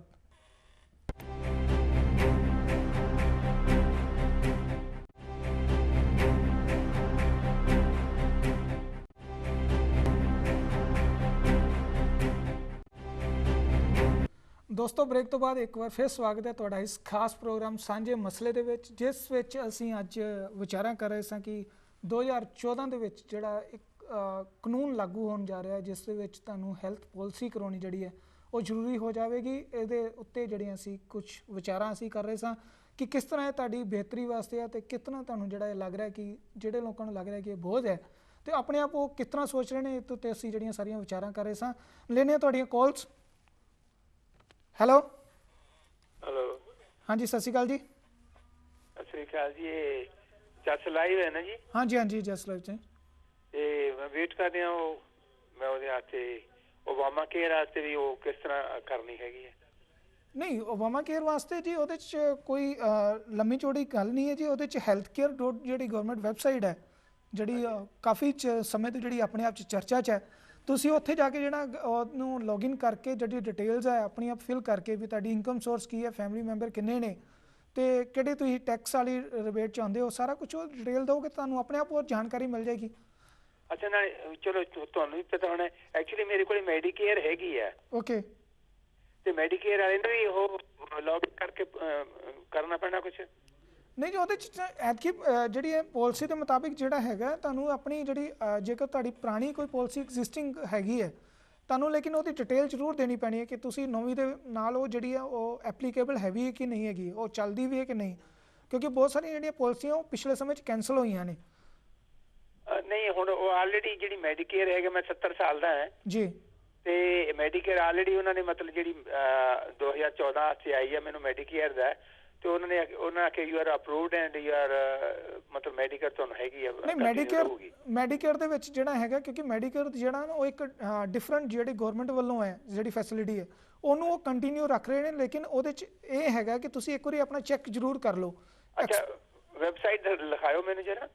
ਇਹ ਹੈਗੀ ਜੀ healthcare.government HELTH ਹਾਂਜੀ CARE care ਹਾਂਜੀ .gov। ਤੇ ਇਹ ਪਹਿਲਾਂ www ਲਾਉਣਾ ਨਾ? ਹਾਂ, ਨੈਚੁਰਲੀ ਉਹ ਲਾਓਗੇ ਨਾ ਲਾਓਗੇ ਅੱਜ ਕੱਲ੍ਹ ਇਹ ਖੁੱਲ ਜਾਂਦੀਆਂ ਨੇ ਸਿੱਧੀਆਂ ਵੈਬਸਾਈਟਸ। ਜੀ GOV ਜਾਂ GOV ਕੱਲਾ ਜਾਂ TV ਨਾਲ ਹੈ? ਨਾ ਨਾ, GOV ਇਜ਼ ਓਨਲੀ GOV। ਠੀਕ ਹੈ ਜੀ, ਮਿਹਰਬਾਨੀ ਜੀ, ਧੰਨਵਾਦ ਜੀ। ਹੈਲੋ ਹਾਂਜੀ ਹਾਂਜੀ ਸਤਿ ਸ਼੍ਰੀ ਅਕਾਲ ਜੀ। ਸਤਿ ਸ੍ਰੀ ਅਕਾਲ ਜੀ। ਅੱਛਾ ਭਾਜੀ, ਮੈਂ ਪੁੱਛਣਾ ਸੀ ਜੀ ਕੋਈ ਆਪਣੇ ਜਿਹੜਾ ਆਪਣਾ ਦੂਜਾ ਵੀ ਜਿਨ੍ਹਾਂ ਕੋਲ ਹੈਲਥ ਕੇਅਰ ਇੰਸ਼ੋਰੈਂਸ ਹੈ ਉਹਨਾਂ ਨੂੰ ਵੀ ਇਹ ਬਿਲਕੁਲ ਕਰਨੀ ਪਏਗੀ? ਨਹੀਂ, ਹੈਲਥ ਕੇਅਰ ਕਿਸ ਤਰ੍ਹਾਂ, ਮੈਂ ਤੁਹਾਡੀ ਗੱਲ ਨਹੀਂ ਸਮਝਿਆ। ਹੈਲਥ ਕੇਅਰ ਤੁਹਾਡੇ ਕੋਲ ਪੁਰਾਣੀ ਪਾਲਿਸੀ ਚੱਲਦੀ ਆ ਰਹੀ? ਹਾਂਜੀ, ਪੁਰਾਣੀ ਪਾਲਿਸੀ ਚੱਲਦੀ ਆ ਰਹੀ ਆ। ਓਕੇ। ਤੇ ਮਤਲਬ ਉਹ ਡੈਡੀ ਸਾਡੇ ਦੀ ਆ, ਤੇ ਉਹਨਾਂ ਕਾਰਡ ਦਿੱਤਾ ਮਤਲਬ ਸਾਲ ਦਾ ਹੁੰਦਾ। ਓਕੇ। 1 ਈਅਰ, ਤੇ ਉਹ ਸਾਨੂੰ ਉਹ ਵੀ ਉਹਨਾਂ ਨੂੰ ਕਰਨਾ ਪਊਗਾ ਜਾਂ ਕਿੱਦਾਂ? ਉਹ ਮੈਡੀਕੇਅਰ ਦੇ ਵਿੱਚ ਆਉਂਦੇ ਹੋਣੇ ਨਾ, ਸੀਨੀਅਰ ਸਿਟੀਜ਼ਨ ਹੋਣਗੇ। ਹਾਂਜੀ। ਉਹ ਜਿਹੜੀਆਂ ਪਾਲਿਸੀਆਂ ਨੇ, ਕਿਉਂਕਿ ਉਹ ਜਿਹੜਾ ਕਿਸ ਤਰ੍ਹਾਂ ਤੁਸੀਂ ਆਪਣੇ ਇੱਕ ਐਕਸਪਰਟ ਜਿਹੜਾ ਤੁਹਾਡੇ ਫੈਮਿਲੀ ਦੇ ਥਰੂ ਹੈਗਾ, ਜਾਂ ਤੁਸੀਂ ਵੈਬਸਾਈਟ 'ਤੇ ਲੌਗਇਨ ਕਰਕੇ ਜਿਹੜਾ ਆਪਣੇ ਉਹਨਾਂ ਦੇ ਨਾਮ 'ਤੇ ਉਹ ਚੈੱਕ ਕਰ ਲਓ, ਕਿਉਂਕਿ ਬਹੁਤ ਸਾਰੇ ਮੈਡੀਕੇਅਰ ਜਿਹੜੇ ਨੇ ਉਹ ਕੰਟੀਨਿਊ ਰਹਿੰਦੇ ਨੇ, ਕਿਉਂਕਿ ਉਹਨਾਂ ਨੂੰ ਜਿਹੜਾ ਕੈਂਸਲ ਨਹੀਂ ਕੀਤਾ ਗਿਆ, ਕਿਉਂਕਿ ਜਿਹੜੀਆਂ ਪੁਰਾਣੀਆਂ ਇੰਡੀਵਿਜੂਅਲ ਪਾਲਿਸੀਆਂ ਸੀ ਜਿਹੜੀਆਂ ਕਿਸੇ ਨੇ ਵੀ ਪ੍ਰਾਈਵੇਟ ਕਰਾਈਆਂ ਸੀ ਉਹ ਕੈਂਸਲ ਹੋਈਆਂ ਨੇ ਪੁਰਾਣੇ ਸਮੇਂ ਦੇ ਵਿੱਚ, ਲੇਕਿਨ ਜਿਹੜੇ ਮੈਡੀਕੇਅਰ ਨੇ ਉਹ ਕੰਟੀਨਿਊ ਰਹਿ ਰਹੇ ਨੇ। ਤਾਂ ਤੁਸੀਂ ਉਹਦੇ 'ਚ ਪੁੱਛ ਸਕਦੇ ਹੋ। ਉਹਨਾਂ ਨੂੰ ਕੋਈ ਜ਼ਰੂਰਤ ਨਹੀਂ? ਉਹਨਾਂ ਨੂੰ ਕੋਈ ਜ਼ਰੂਰਤ ਨਹੀਂ, ਫਿਰ ਵੀ ਕਿਉਂਕਿ ਇਹ ਬੜਾ ਪੇਚੀਦਾ ਮਾਮਲਾ ਹੈ ਇਹ, ਕਿਉਂਕਿ ਕੁਝ ਜਿਹੜੀਆਂ ਚੀਜ਼ਾਂ ਬਿਲਕੁਲ ਉਹ ਕਲੀਅਰ ਨਹੀਂ ਹੁੰਦੀਆਂ। ਤੁਸੀਂ ਉਹਨਾਂ ਦੇ ਪਾਲਿਸੀ ਨੰਬਰ ਦੇ ਕੇ ਉਹਨਾਂ ਦੀ ਕੰਪਨੀ ਜਿਹੜੀ ਪ੍ਰੋਵਾਈਡ ਕਰਾਉਂਦੀ ਹੈ, ਜਿਹੜੇ ਕਿਉਂਕਿ ਇੱਕ ਇੰਸਟੀਟਿਊਸ਼ਨ ਹੈ ਜਿੱਥੋਂ ਤੁਹਾਨੂੰ ਕਾਰਡ ਜਾਂ ਇਹਨਾਂ ਦਾ ਜੋ ਵੀ ID ਪ੍ਰੋਬਲਮ ਆਉਂਦੀਆਂ ਨੇ, ਤੁਸੀਂ ਉਹਨਾਂ ਨੂੰ ਫੋਨ ਕਰਕੇ ਪੁੱਛ ਸਕਦੇ ਕਿ ਇਹ 2014 'ਚ ਵੈਲਿਡ ਹੈ ਜਾਂ ਉਹਦੇ ਵਾਸਤੇ ਕੀ ਪ੍ਰੋਬਲਮ ਕਰਨੀਆਂ ਪੈਣੀਆਂ ਜਾਂ ਕੀ ਉਹਨਾਂ ਨੂੰ ਡਿਟੇਲ ਦੇਣੀ ਪੈਣੀ ਹੈ, ਉਹਨਾਂ ਦੀ ਇਨਕਮ ਸੋਰਸ ਕੀ ਹੈ ਜਾਂ ਕਿਸ ਤਰ੍ਹਾਂ ਸਾਰਾ ਕੁਛ ਹੈ, ਕੋਈ ਟੈਕਸ ਰਿਬੇਟ ਤਾਂ ਨਹੀਂ ਬਣਦੀ, ਇਹ ਸਾਰਾ ਕੁਝ ਤੁਹਾਨੂੰ ਦੱਸਣਾ ਪੈਣਾ ਉੱਥੇ। ਅੱਛਾ ਜੀ। ਦੂਜਾ ਇਹ ਆ ਕਿ ਮੇਰੀ ਜਿੱਦਾਂ ਵਾਈਫ ਨੇ ਇੰਸ਼ੋਰੈਂਸ ਲਈ ਆ ਤੇ ਉਹਦੇ ਨਾਲ ਹੀ ਮਤਲਬ ਸਾਰੀ ਫੈਮਿਲੀ ਕਵਰਿੰਗ ਆ ਜੀ, ਤੇ ਜੇ ਹੁਣ ਆਪਾਂ ਉਹ ਹੈਲਥ ਕੇਅਰ ਲੈਂਦੇ ਆ ਤੇ ਉਹ ਇੰਸ਼ੋਰੈਂਸ ਵਿੱਚ ਦੱਸਣੀ ਪਏਗੀ ਜਾਂ ਕਿੱਦਾਂ, ਕਿ ਮੈਨੂੰ ਆਪਣੀ ਵੱਖਰੀ ਲੈਣੀ ਪਏਗੀ? ਨਹੀਂ, ਉਹਦੇ 'ਚ ਫੈਮਿਲੀ, ਜੇ ਤੁਸੀਂ ਫੈਮਿਲੀ ਪਾਲਿਸੀ ਕਰਾਉਂਦੀ ਹੈ ਤਾਂ 26 ਸਾਲ ਤੱਕ ਦਾ ਜਿਹੜਾ ਤੁਹਾਡਾ ਬੱਚਾ ਹੈ ਕੋਈ, ਉਹਨੂੰ ਤੁਸੀਂ ਉਸ ਪਾਲਿਸੀ 'ਤੇ ਆਪਣੇ ਨਾਲ ਹਿੱਸਾ ਰੱਖ ਸਕਦੇ ਹੋ। ਅਗਰ ਉਹ 26 ਸਾਲ ਤੋਂ ਉਮਰ ਉਹਦੀ ਵੱਧ ਜਾਂਦੀ ਕਿਸੇ ਵੀ ਬੱਚੇ ਦੀ, ਤਾਂ ਉਹਨੂੰ ਜਿਹੜੀ ਇੰਡੀਵਿਜੂਅਲ ਆਪਣੀ ਜਿਹੜੀ ਪਾਲਿਸੀ ਉਹ ਕਰਾਉਣੀ ਪੈਣੀ ਹੈ। ਬਾਕੀ ਰਹੀ ਜੇ ਤੁਹਾਡੀ ਵਾਈਫ ਦੀ ਜਿਹੜੀ ਪਾਲਿਸੀ ਹੈਗੀ ਉਹ ਕਿਸੇ ਕੰਪਨੀ ਦੇ ਥਰੂ ਹੈ? ਹਾਂਜੀ, ਕੰਪਨੀ ਦੇ ਥਰੂ। ਹਾਂ, ਕੰਪਨੀ ਦੇ ਥਰੂ ਹੈ ਤਾਂ ਫਿਰ ਤੁਸੀਂ ਉਹ ਜਿਹੜੀ ਕੰਪਨੀ ਦੇ ਥਰੂ ਆਪਣੇ ਜਿਹੜੇ ਕੰਪਨੀ ਉਹਨਾਂ ਨੇ ਪ੍ਰੋਵਾਈਡ ਕਰਾਈ ਹੈ ਉਹਨਾਂ ਨੂੰ ਇੱਕ ਵਾਰੀ ਪੁੱਛ ਲੈਣ ਕਿ ਇਹ ਪਾਲਿਸੀ ਜਿਹੜੀ 2014 'ਚ ਵੈਲਿਡ ਹੈ ਕਿ ਨਹੀਂ ਵੈਲਿਡ ਹੈ। ਅੱਛਾ, ਇਹ ਮਤਲਬ ਆਪਾਂ ਜਿੱਦਾਂ ਹੁਣ ਬਈ ਮੇਰੀ ਵਾਈਫ ਜਿਹੜੀ ਆ ਵਾਲਮਾਰਟ ਤੇ ਕੰਮ ਕਰਦੀ ਹੈ ਤੇ ਵਾਲਮਾਰਟ ਦੀ ਇੰਸ਼ੋਰੈਂਸ ਆ ਉਹ ਕਿਉਂਕਿ ਜਿਹੜਾ ਕੰਪਨੀ ਦਾ HR ਡਿਪਾਰਟਮੈਂਟ ਹੈ ਉਹਦੇ ਕੋਲ ਜਾ ਕੇ ਇੱਕ ਵਾਰੀ ਪੁੱਛ ਲੈਣ ਕਿ ਜਿਹੜੇ ਪਾਲਿਸੀਆਂ ਅੱਗੇ ਵੈਲਿਡ ਨੇ ਕਿ ਨਹੀਂ ਵੈਲਿਡ ਹੈ, ਕਿਉਂਕਿ ਬਹੁਤ ਸਾਰੀ ਕਿਸੇ ਵੇਲੇ ਨਾ ਕੰਪਲਿਕੇਸ਼ਨਸ ਆਉਂਦੀਆਂ ਨੇ, ਜਿਹੜੇ ਪੁਰਾਣੀਆਂ ਪਾਲਿਸੀਆਂ ਕਰਾਈਆਂ ਹੋਈਆਂ ਨੇ ਉਹ ਜਿਹੜੀਆਂ ਕੈਂਸਲ ਵੀ ਹੋਈਆਂ ਨੇ। ਇਹ ਤੋਂ ਪਹਿਲਾਂ ਕਿ ਕੋਈ ਮੁਸ਼ਕਲ ਆਵੇ ਜਾਂ ਕੋਈ ਤੁਹਾਨੂੰ ਕੋਈ ਪਚੀਦਾ ਕੋਈ ਪ੍ਰੋਬਲਮ ਆਵੇ ਤਾਂ ਪੁੱਛ ਲੈਣਾ ਚੰਗਾ ਜ਼ਰੂਰੀ ਹੈ ਉਹਦੇ 'ਚ। ਤੇ ਇਹ ਮਤਲਬ ਕਿੰਨਾ ਕੁ ਇੰਸ਼ੋਰੈਂਸ ਪ੍ਰੀਮੀਅਮ ਕਿੰਨਾ ਕੁ ਪੇ ਕਰਨਾ ਪੈਂਦਾ ਜੀ? ਸਰਦਾਰ ਸਾਹਿਬ ਇਹਦੇ 'ਚ ਜਿਹੜਾ ਹੈਗਾ ਤੁਹਾਨੂੰ ਪ੍ਰੀਮੀਅਮ ਜਿਹੜਾ ਹਰ ਸਿਟੀ ਵਾਈਜ਼ ਹਰ ਉਮਰ ਦੇ ਹਿਸਾਬ ਨਾਲ ਤੇ ਹਰ ਜਿਹੜਾ ਤੁਹਾਡੀ ਇਨਕਮ ਦੇ ਹਿਸਾਬ ਨਾਲ ਵੱਖਰਾ ਵੱਖਰਾ ਹੈ। ਮਤਲਬ ਕੋਈ ਤੁਹਾਡੇ ਐਵਰੇਜ ਕੋਈ ਦੱਸ ਸਕਦੇ ਜੀ ਕਿੰਨੀ ਮਤਲਬ ਹੁੰਦਾ? ਤੁਸੀਂ ਜਿਹੜੀ ਮੈਂ ਤੁਹਾਨੂੰ ਵੈਬਸਾਈਟ ਦਾ ਐਡਰੈਸ ਦੱਸਿਆ ਤੁਸੀਂ ਇੱਥੇ ਜਾਓ, ਸਿਰਫ ਇੱਕ ਸਿੰਪਲ ਆਪਣੀ ਸਿਟੀ ਦਾ ਕੋਡ ਭਰੋ, ਪਿਨ ਕੋਡ ਭਰੋ, ਆਪਣੀ ਉਮਰ ਦੱਸੋ, ਤੁਹਾਨੂੰ ਐਕਸਪਰਟ ਤਰੀਕੇ ਨਾਲ ਦੱਸ ਦੇ ਕੋਈ ਤੁਹਾਨੂੰ ਮੰਥਲੀ ਕਿੰਨਾ ਤੁਹਾਨੂੰ ਕੈਲਕੂਲੇਸ਼ਨ ਦੇਣੀ ਪੈਣੀ ਹੈ, ਕਿਉਂਕਿ ਹਰ ਇੱਕ ਸਿਟੀ ਦਾ ਨਿਊ ਜਰਸੀ ਦਾ ਅਲੱਗ ਹੈ, ਨਿਊਯਾਰਕ ਦਾ ਅਲੱਗ ਹੈ, ਕੈਲੀਫੋਰਨੀਆ ਦਾ ਅਲੱਗ ਹੈ। ਨਹੀਂ ਇਹ ਤਾਂ ਸ਼ਿਕਾਗੋ ਦੇ ਨੇ। ਹਾਂ ਸ਼ਿਕਾਗੋ ਵਾਲਿਆਂ ਦਾ ਅਲੱਗ ਹੋਏਗਾ, ਉਹ ਹਰ ਇੱਕ ਸਿਟੀ ਨਾ ਵੈਰੀ ਕਰਦਾ ਪਿਆ। ਅੱਛਾ ਜੀ, ਇਸ ਕਰਕੇ ਤੁਹਾਨੂੰ ਵੈਲਕਮ ਜੀ। ਹੈਲੋ ਹਾਂਜੀ ਸਤਿ ਸ਼੍ਰੀ ਅਕਾਲ ਭਾਜੀ। ਸਤਿ ਸ਼੍ਰੀ ਅਕਾਲ ਜੀ। ਹਾਂਜੀ ਭਾਜੀ ਮੈਂ ਵੀ ਓਬਾਮਾ ਕੇਅਰ ਬਾਰੇ ਇਨਫੋਰਮੇਸ਼ਨ ਲੈਣਾ ਚਾਹੁੰਦੀ ਸੀ ਤੇ ਮੈਂ ਦੱਸਣਾ ਸੀ ਕਿ ਸਾਡੇ ਕੋਲ 1 ਸਾਲ ਤੋਂ ਮੈਡੀਕਲ ਹੈਗਾ ਆ। ਓਕੇ ਹਾਂਜੀ ਤੇ ਹੁਣ ਸਾਨੂੰ ਲੈਟਰ ਆਇਆ ਹੈਗਾ ਆ ਨਵੰਬਰ ਦੇ ਐਂਡ ਵਿੱਚ, ਉਹਨਾਂ ਨੇ ਲਿਖ ਦਿੱਤਾ ਕਿ ਜਿਹੜੇ ਤੁਹਾਡੇ ਬੱਚੇ ਆ ਜਦੋਂ 10 ਸਾਲ ਤੋਂ ਥੱਲੇ ਆ ਉਹਨਾਂ ਕੋਲ ਮੈਡੀਕਲ ਹੈਗਾ ਆ। ਹਾਂਜੀ ਤੇ ਉਹ ਜਨਵਰੀ ਦੇ ਵਿੱਚ ਸਟਾਰਟ ਹੋਊਗਾ, ਜਨਵਰੀ 1 ਨੂੰ ਜੀ। ਤੇ ਮੇਰੇ ਹਸਬੈਂਡ ਦਾ ਉਹਨੇ ਕੁਝ ਲਿਖ ਦਿੱਤਾ ਡਿਸਕੰਟੀਨਿਊਡ। ਉਹਦਾ ਕੀ ਮਤਲਬ ਹੋਇਆ ਕਿ ਸਾਡਾ ਕੱਟ ਦਿੱਤਾ ਮੈਡੀਕਲ? ਤੁਹਾਡੇ ਜਿਹੜੇ ਲੈਟਰ ਜਿਹੜੀ ਆਈ ਹੈ ਤੁਹਾਨੂੰ ਤੁਹਾਡੀ ਪਾਲਿਸੀ ਜਿੰਨਾ ਕੋ ਕਰਵਾਈ ਉੱਥੋਂ ਕਰਵਾਈ ਹੈ ਤੁਸੀਂ? ਹਾਂਜੀ ਉਹਨਾਂ ਦਾ ਨੋਟਿਸ ਜਿਹਦਾ ਨੋਟਿਸ ਆਫ ਐਕਸ਼ਨ ਕੁਝ ਲਿਖਿਆ ਹੋਇਆ ਉਹਨਾਂ ਨੇ। ਨੋਟਿਸ ਆਫ ਐਕਸ਼ਨ ਹੋਣਾ ਨਾ, ਪਰ ਇਹਦੇ 'ਚ ਨਾ ਪ੍ਰੋਬਲਮ ਇਹ ਹੈ ਕਿ ਉਹ ਜੇ ਤੁਹਾਡੇ ਥਰੂ ਹੋਈ ਸੀ ਤੁਹਾਡੇ ਬੱਚਿਆਂ ਦੀ ਪਾਲਿਸੀ ਵੀ। ਹਾਂਜੀ ਉਹਦੇ 'ਚ ਨਾ ਇੱਕ ਐਕਸਪਰਟ ਜਿਹੜਾ ਤੁਹਾਡਾ ਫੈਮਿਲੀ ਐਕਸਪਰਟ ਹੋਏਗਾ ਜਾਂ ਜਿਹਨੂੰ ਕੋਈ ਤੁਸੀਂ ਅੱਗੇ ਜਿਹਦੇ ਥਰੂ ਪਾਲਿਸੀ ਕਰਾਈ ਹੋਏਗੀ, ਹਾਂਜੀ ਉਹਨੂੰ ਇੱਕ ਵਾਰੀ ਜਾ ਕੇ ਜ਼ਰੂਰ ਪੁੱਛੋ ਵੀ ਇਹ ਕਿਸ ਤਰ੍ਹਾਂ ਕਰਕੇ ਆਇਆ, ਕੀ ਰੀਜ਼ਨ ਕਰਕੇ ਜਿਹੜਾ ਤੁਹਾਨੂੰ ਇਹਨਾਂ ਨੇ ਡਿਸਕੁਆਲੀਫਾਈ ਕੀਤਾ ਉਹਦੇ 'ਚੋਂ, ਕਿਉਂਕਿ ਜਿਹੜੀਆਂ ਬਹੁਤ ਸਾਰੀਆਂ ਪਾਲਿਸੀਆਂ ਜਿਹੜੀਆਂ ਇਸ ਤਰ੍ਹਾਂ ਡਿਸਕੁਆਲੀਫਾਈ ਹੋਈਆਂ ਨੇ ਉਹਦੇ 'ਚ ਜਿਹੜਾ ਕਿਉਂਕਿ ਰੱਬ ਨਾ ਕਰੇਗਾ ਅੱਗੇ ਜਾ ਕੇ ਤੁਹਾਨੂੰ ਫਿਊਚਰ ਦੇ ਵਿੱਚ ਕੋਈ ਪ੍ਰੋਬਲਮ ਆਉਂਦੀ ਹੈ ਤਾਂ ਫਿਰ ਤੁਹਾਨੂੰ ਜਿਹੜਾ ਸਰਵਿਸਿਜ਼ ਦੇ ਵਿੱਚ ਮੁਸ਼ਕਲ ਆਏਗੀ, ਕਿਉਂਕਿ ਉਹਦੇ ਨਾਲ ਤੁਹਾਨੂੰ ਫਾਈਨ ਵੀ ਪੈਣਾ ਸ਼ੁਰੂ ਹੋਏਗਾ। ਤੇ ਮੈਂ ਇਹ ਵੀ ਪਤਾ ਕਰਨਾ ਚਾਹੁੰਦੀ ਸੀ ਕਿ ਜਿੱਦਾਂ ਹੁਣ ਬੱਚਿਆਂ ਦਾ ਉਹਨਾਂ ਨੇ ਕਹਿਤਾ ਜਨਵਰੀ 1 ਨੂੰ ਕਾਰਡ ਆ ਜਾਣਗੇ ਮੈਡੀਕਲ ਕਾਰਡ। ਹਾਂਜੀ ਤੇ ਸਾਡੇ ਦੋਨਾਂ ਦਾ ਹਸਬੈਂਡ ਵਾਈਫ ਦਾ ਉਹਨੇ ਡਿਸਕੰਟੀਨਿਊ ਕੁਝ ਕਰ ਦਿੱਤਾ ਤੇ ਫਿਰ ਸਾਨੂੰ ਓਬਾਮਾ ਕੇਅਰ ਲੈਣੀ ਪਊਗੀ? ਫਿਰ ਤੁਹਾਨੂੰ ਓਬਾਮਾ ਕੇਅਰ ਤੇ ਜਾਣਾ ਪਏਗਾ ਜੀ, ਉੱਥੋਂ ਜਾ ਕੇ ਤੁਹਾਨੂੰ ਪਾਲਿਸੀ ਲੈਣੀ ਪਏਗੀ। ਅੱਛਾ ਜੀ। ਜਿਹੜੀ ਤੁਸੀਂ ਪਾਲਿਸੀ ਦਿੰਦੇ ਹੋ ਇਸ ਵੇਲੇ ਕਰ ਰਹੇ ਹੋ ਤਾਂ ਪ੍ਰੀਮੀਅਮ ਦੇ ਰਹੇ ਹੋ ਕੋਈ? ਨਹੀਂ ਕੋਈ ਨਹੀਂ ਹੈ, ਮੈਡੀਕਲ ਹੈ ਸਾਡਾ 1 ਸਾਲ ਤੋਂ। 1 ਸਾਲ ਤੋਂ ਤੁਹਾਡਾ ਮੈਡੀਕਲ ਹੋਇਆ ਪਿਆ ਨਾ, ਬਟ ਇਹਦੇ 'ਚ ਕਿਉਂਕਿ ਉਹ ਬੱਚੇ ਫਿਰ ਉਹਨਾਂ ਨੇ ਰਿਬੇਟ 'ਚ ਹੋਣਗੇ ਤੁਹਾਡੇ, ਪਰ ਤੁਹਾਡੀ ਜਿਹੜੀ ਉਹਨਾਂ ਨੇ ਆਊਟ ਆਫ ਕਰ ਦਿੱਤਾ ਹੋਏਗਾ ਨਾ ਉਹਦੇ 'ਚੋਂ। ਹਾਂਜੀ ਉਹ ਜੰਪਲ ਹੋਣਗੇ ਬੱਚੇ ਤੁਹਾਡੇ ਇੱਥੋਂ ਦੇ। ਹਾਂਜੀ ਇੱਥੇ ਦੇ ਸਿਟੀਜ਼ਨ ਆ। ਹਾਂ ਬਸ ਉਹਦੇ ਕਰਕੇ ਤੇ ਤੁਸੀਂ ਆਪਣੇ ਐਕਸਪਰਟ ਦੇ ਥਰੂ ਜਾ ਕੇ ਡਿਟੇਲ ਜ਼ਰੂਰ ਲੈ ਲਓ, ਉਹਦੇ ਨਾਲ ਜਿਹੜਾ ਤੁਹਾਡਾ ਕੀ ਇਹ ਜਿਹੜੀ ਜਿੰਨੀ ਵੀ ਕਨਫਿਊਜ਼ਨ ਹੈ ਦਿਮਾਗ ਦੀ ਇਹਨੂੰ ਜ਼ਰੂਰ ਕੱਢ ਲਓ ਪਹਿਲਾਂ, ਕਿਉਂਕਿ ਜਨਵਰੀ 1 ਤੋਂ ਜਦੋਂ ਕਾਨੂੰਨ ਲਾਗੂ ਹੋ ਜਾਣਾ ਫਿਰ ਤੁਹਾਡੇ ਵਾਸਤੇ ਪ੍ਰੋਬਲਮ ਜਿਹੜੀ ਹੈ ਕ੍ਰੀਏਟ ਕਰ ਸਕਦਾ ਹੈ। ਹਾਂਜੀ ਸ਼ੇਅਰ ਆਫ ਕਾਸਟ ਕੁਝ ਭਾਜੀ ਲਿਖਿਆ ਹੋਇਆ ਉਹਨਾਂ ਨੇ, ਸ਼ੇਅਰ ਆਫ ਕਾਸਟ ਮੇਰੇ ਖਿਆਲ ਕਰ ਦੇਣਗੇ ਕੁਝ। ਹਾਂ ਨੈਚੁਰਲੀ ਉਹ ਤੁਹਾਨੂੰ ਕੋਈ ਨਾ ਕੋਈ ਟੈਕਸ ਲੈਣਗੇ ਜਿਹਦੇ ਨਾਲ ਫਿਰ ਤੁਹਾਨੂੰ ਜਿਹੜਾ ਉਹ ਪਾਲਿਸੀ ਦਾ ਪ੍ਰੀਮੀਅਮ ਦੇਣਾ ਪਏਗਾ, ਉਹਦੇ ਨਾਲ ਤੁਹਾਡਾ ਠੀਕ ਹੋ ਜਾਏਗਾ। ਅੱਛਾ ਜੀ, ਪਰ ਤੁਸੀਂ ਮੈਡੀਕਲ ਰਹਿ ਜਾਊਗਾ। ਪੁੱਛ ਜ਼ਰੂਰ ਲਓ ਕਿਸੇ ਨੂੰ। ਓਕੇ ਜੀ। ਓਕੇ ਜੀ ਦੋਸਤੋ, ਬਹੁਤ ਬਹੁਤ ਧੰਨਵਾਦ ਤੁਹਾਡੀਆਂ ਬਹੁਤ ਸਾਰੀਆਂ ਕਾਲਸ ਦੇ ਲਈ, ਤੇ ਮੈਨੂੰ ਬੜੀ ਖੁਸ਼ੀ ਦੀ ਹੋ ਰਹੀ ਹੈ ਇਸ ਵੇਲੇ ਕਿ ਆਪਣੀ ਜਿਹੜੀ ਕਮਿਊਨਿਟੀ ਹੈ ਸਾਊਥ ਇੰਡੀਅਨ ਕਮਿਊਨਿਟੀ ਬੜੀ ਸੁਚੇਤ ਹੈ ਅਤੇ ਆਪਣੇ ਉਹ ਪੂਰੇ ਹੱਕਾਂ ਦੇ ਲਈ ਜਿਹੜਾ ਉਹਦੇ ਨਾਲ ਉਹ ਜਿਹੜਾ ਚਿੰਤਤ ਹੈ ਕਿ ਉਹਨਾਂ ਦਾ ਭਵਿੱਖ ਕਿਸ ਤਰ੍ਹਾਂ ਦਾ ਕੀ ਉਹਨਾਂ ਨੂੰ ਪਾਲਿਸੀ ਜਿਹੜੀ ਅਡੋਪਟ ਕਰਨੀ ਪੈਂਦੀ, ਬੜੀ ਖੁਸ਼ੀ ਦੀ ਗੱਲ ਹੈ। ਤੇ ਦੋਸਤੋ ਸਮਾਂ ਚੱਲਿਆ ਇਸ ਵੇਲੇ ਇਸ ਪ੍ਰੋਗਰਾਮ ਨੂੰ ਇੱਥੇ ਸਮਾਪਤ ਕਰਨ ਦਾ, ਕਿਉਂਕਿ ਮੈਨੂੰ ਸਮਾਂ ਇਜਾਜ਼ਤ ਨਹੀਂ ਦਿੰਦਾ ਇਸ ਪ੍ਰੋਗਰਾਮ ਨੂੰ ਮੈਂ ਅੱਗੇ ਲੈ ਕੇ ਜਾਵਾਂ। ਤੁਹਾਨੂੰ ਇਹ ਪ੍ਰੋਗਰਾਮ ਕਿਸ ਤਰ੍ਹਾਂ ਦਾ ਲੱਗਾ, ਤੁਸੀਂ ਇਹਦੇ ਬਾਰੇ ਜਿਹੜੇ ਸੁਝਾਅ ਹੈ ਉਹ ਸਾਨੂੰ ਦੇ ਸਕਦੇ ਹੋ। ਉਹਦੇ ਲਈ ਤੁਸੀਂ ਸਾਨੂੰ ਟੈਲੀਫੋਨ ਕਰ ਸਕਦੇ ਹੋ 7187865222 ਅਤੇ ਈਮੇਲ ਵੀ ਕਰ ਸਕਦੇ ਹੋ। ਈਮੇਲ ਲਈ ਤੁਹਾਨੂੰ ਕਰਨਾ ਹੈਗਾ munish@yesbroadcasting.com। ਬਹੁਤ ਬਹੁਤ ਧੰਨਵਾਦ। ਅਗਲੇ ਹਫਤੇ ਇੱਕ ਨਵਾਂ ਮੁੱਦਾ ਲੈ ਕੇ ਤੁਹਾਡੇ ਸਾਹਮਣੇ ਹਾਜ਼ਰ ਹੋਵਾਂਗੇ। ਤਦ ਤੱਕ ਲਈ ਦਿਓ ਇਜਾਜ਼ਤ। ਬਹੁਤ ਬਹੁਤ ਧੰਨਵਾਦ। ਸਤਿ ਸ਼੍ਰੀ ਅਕਾਲ। ਵਾਹਿਗੁਰੂ ਜੀ ਕਾ ਖਾਲਸਾ, ਵਾਹਿਗੁਰੂ ਫਤਿਹ।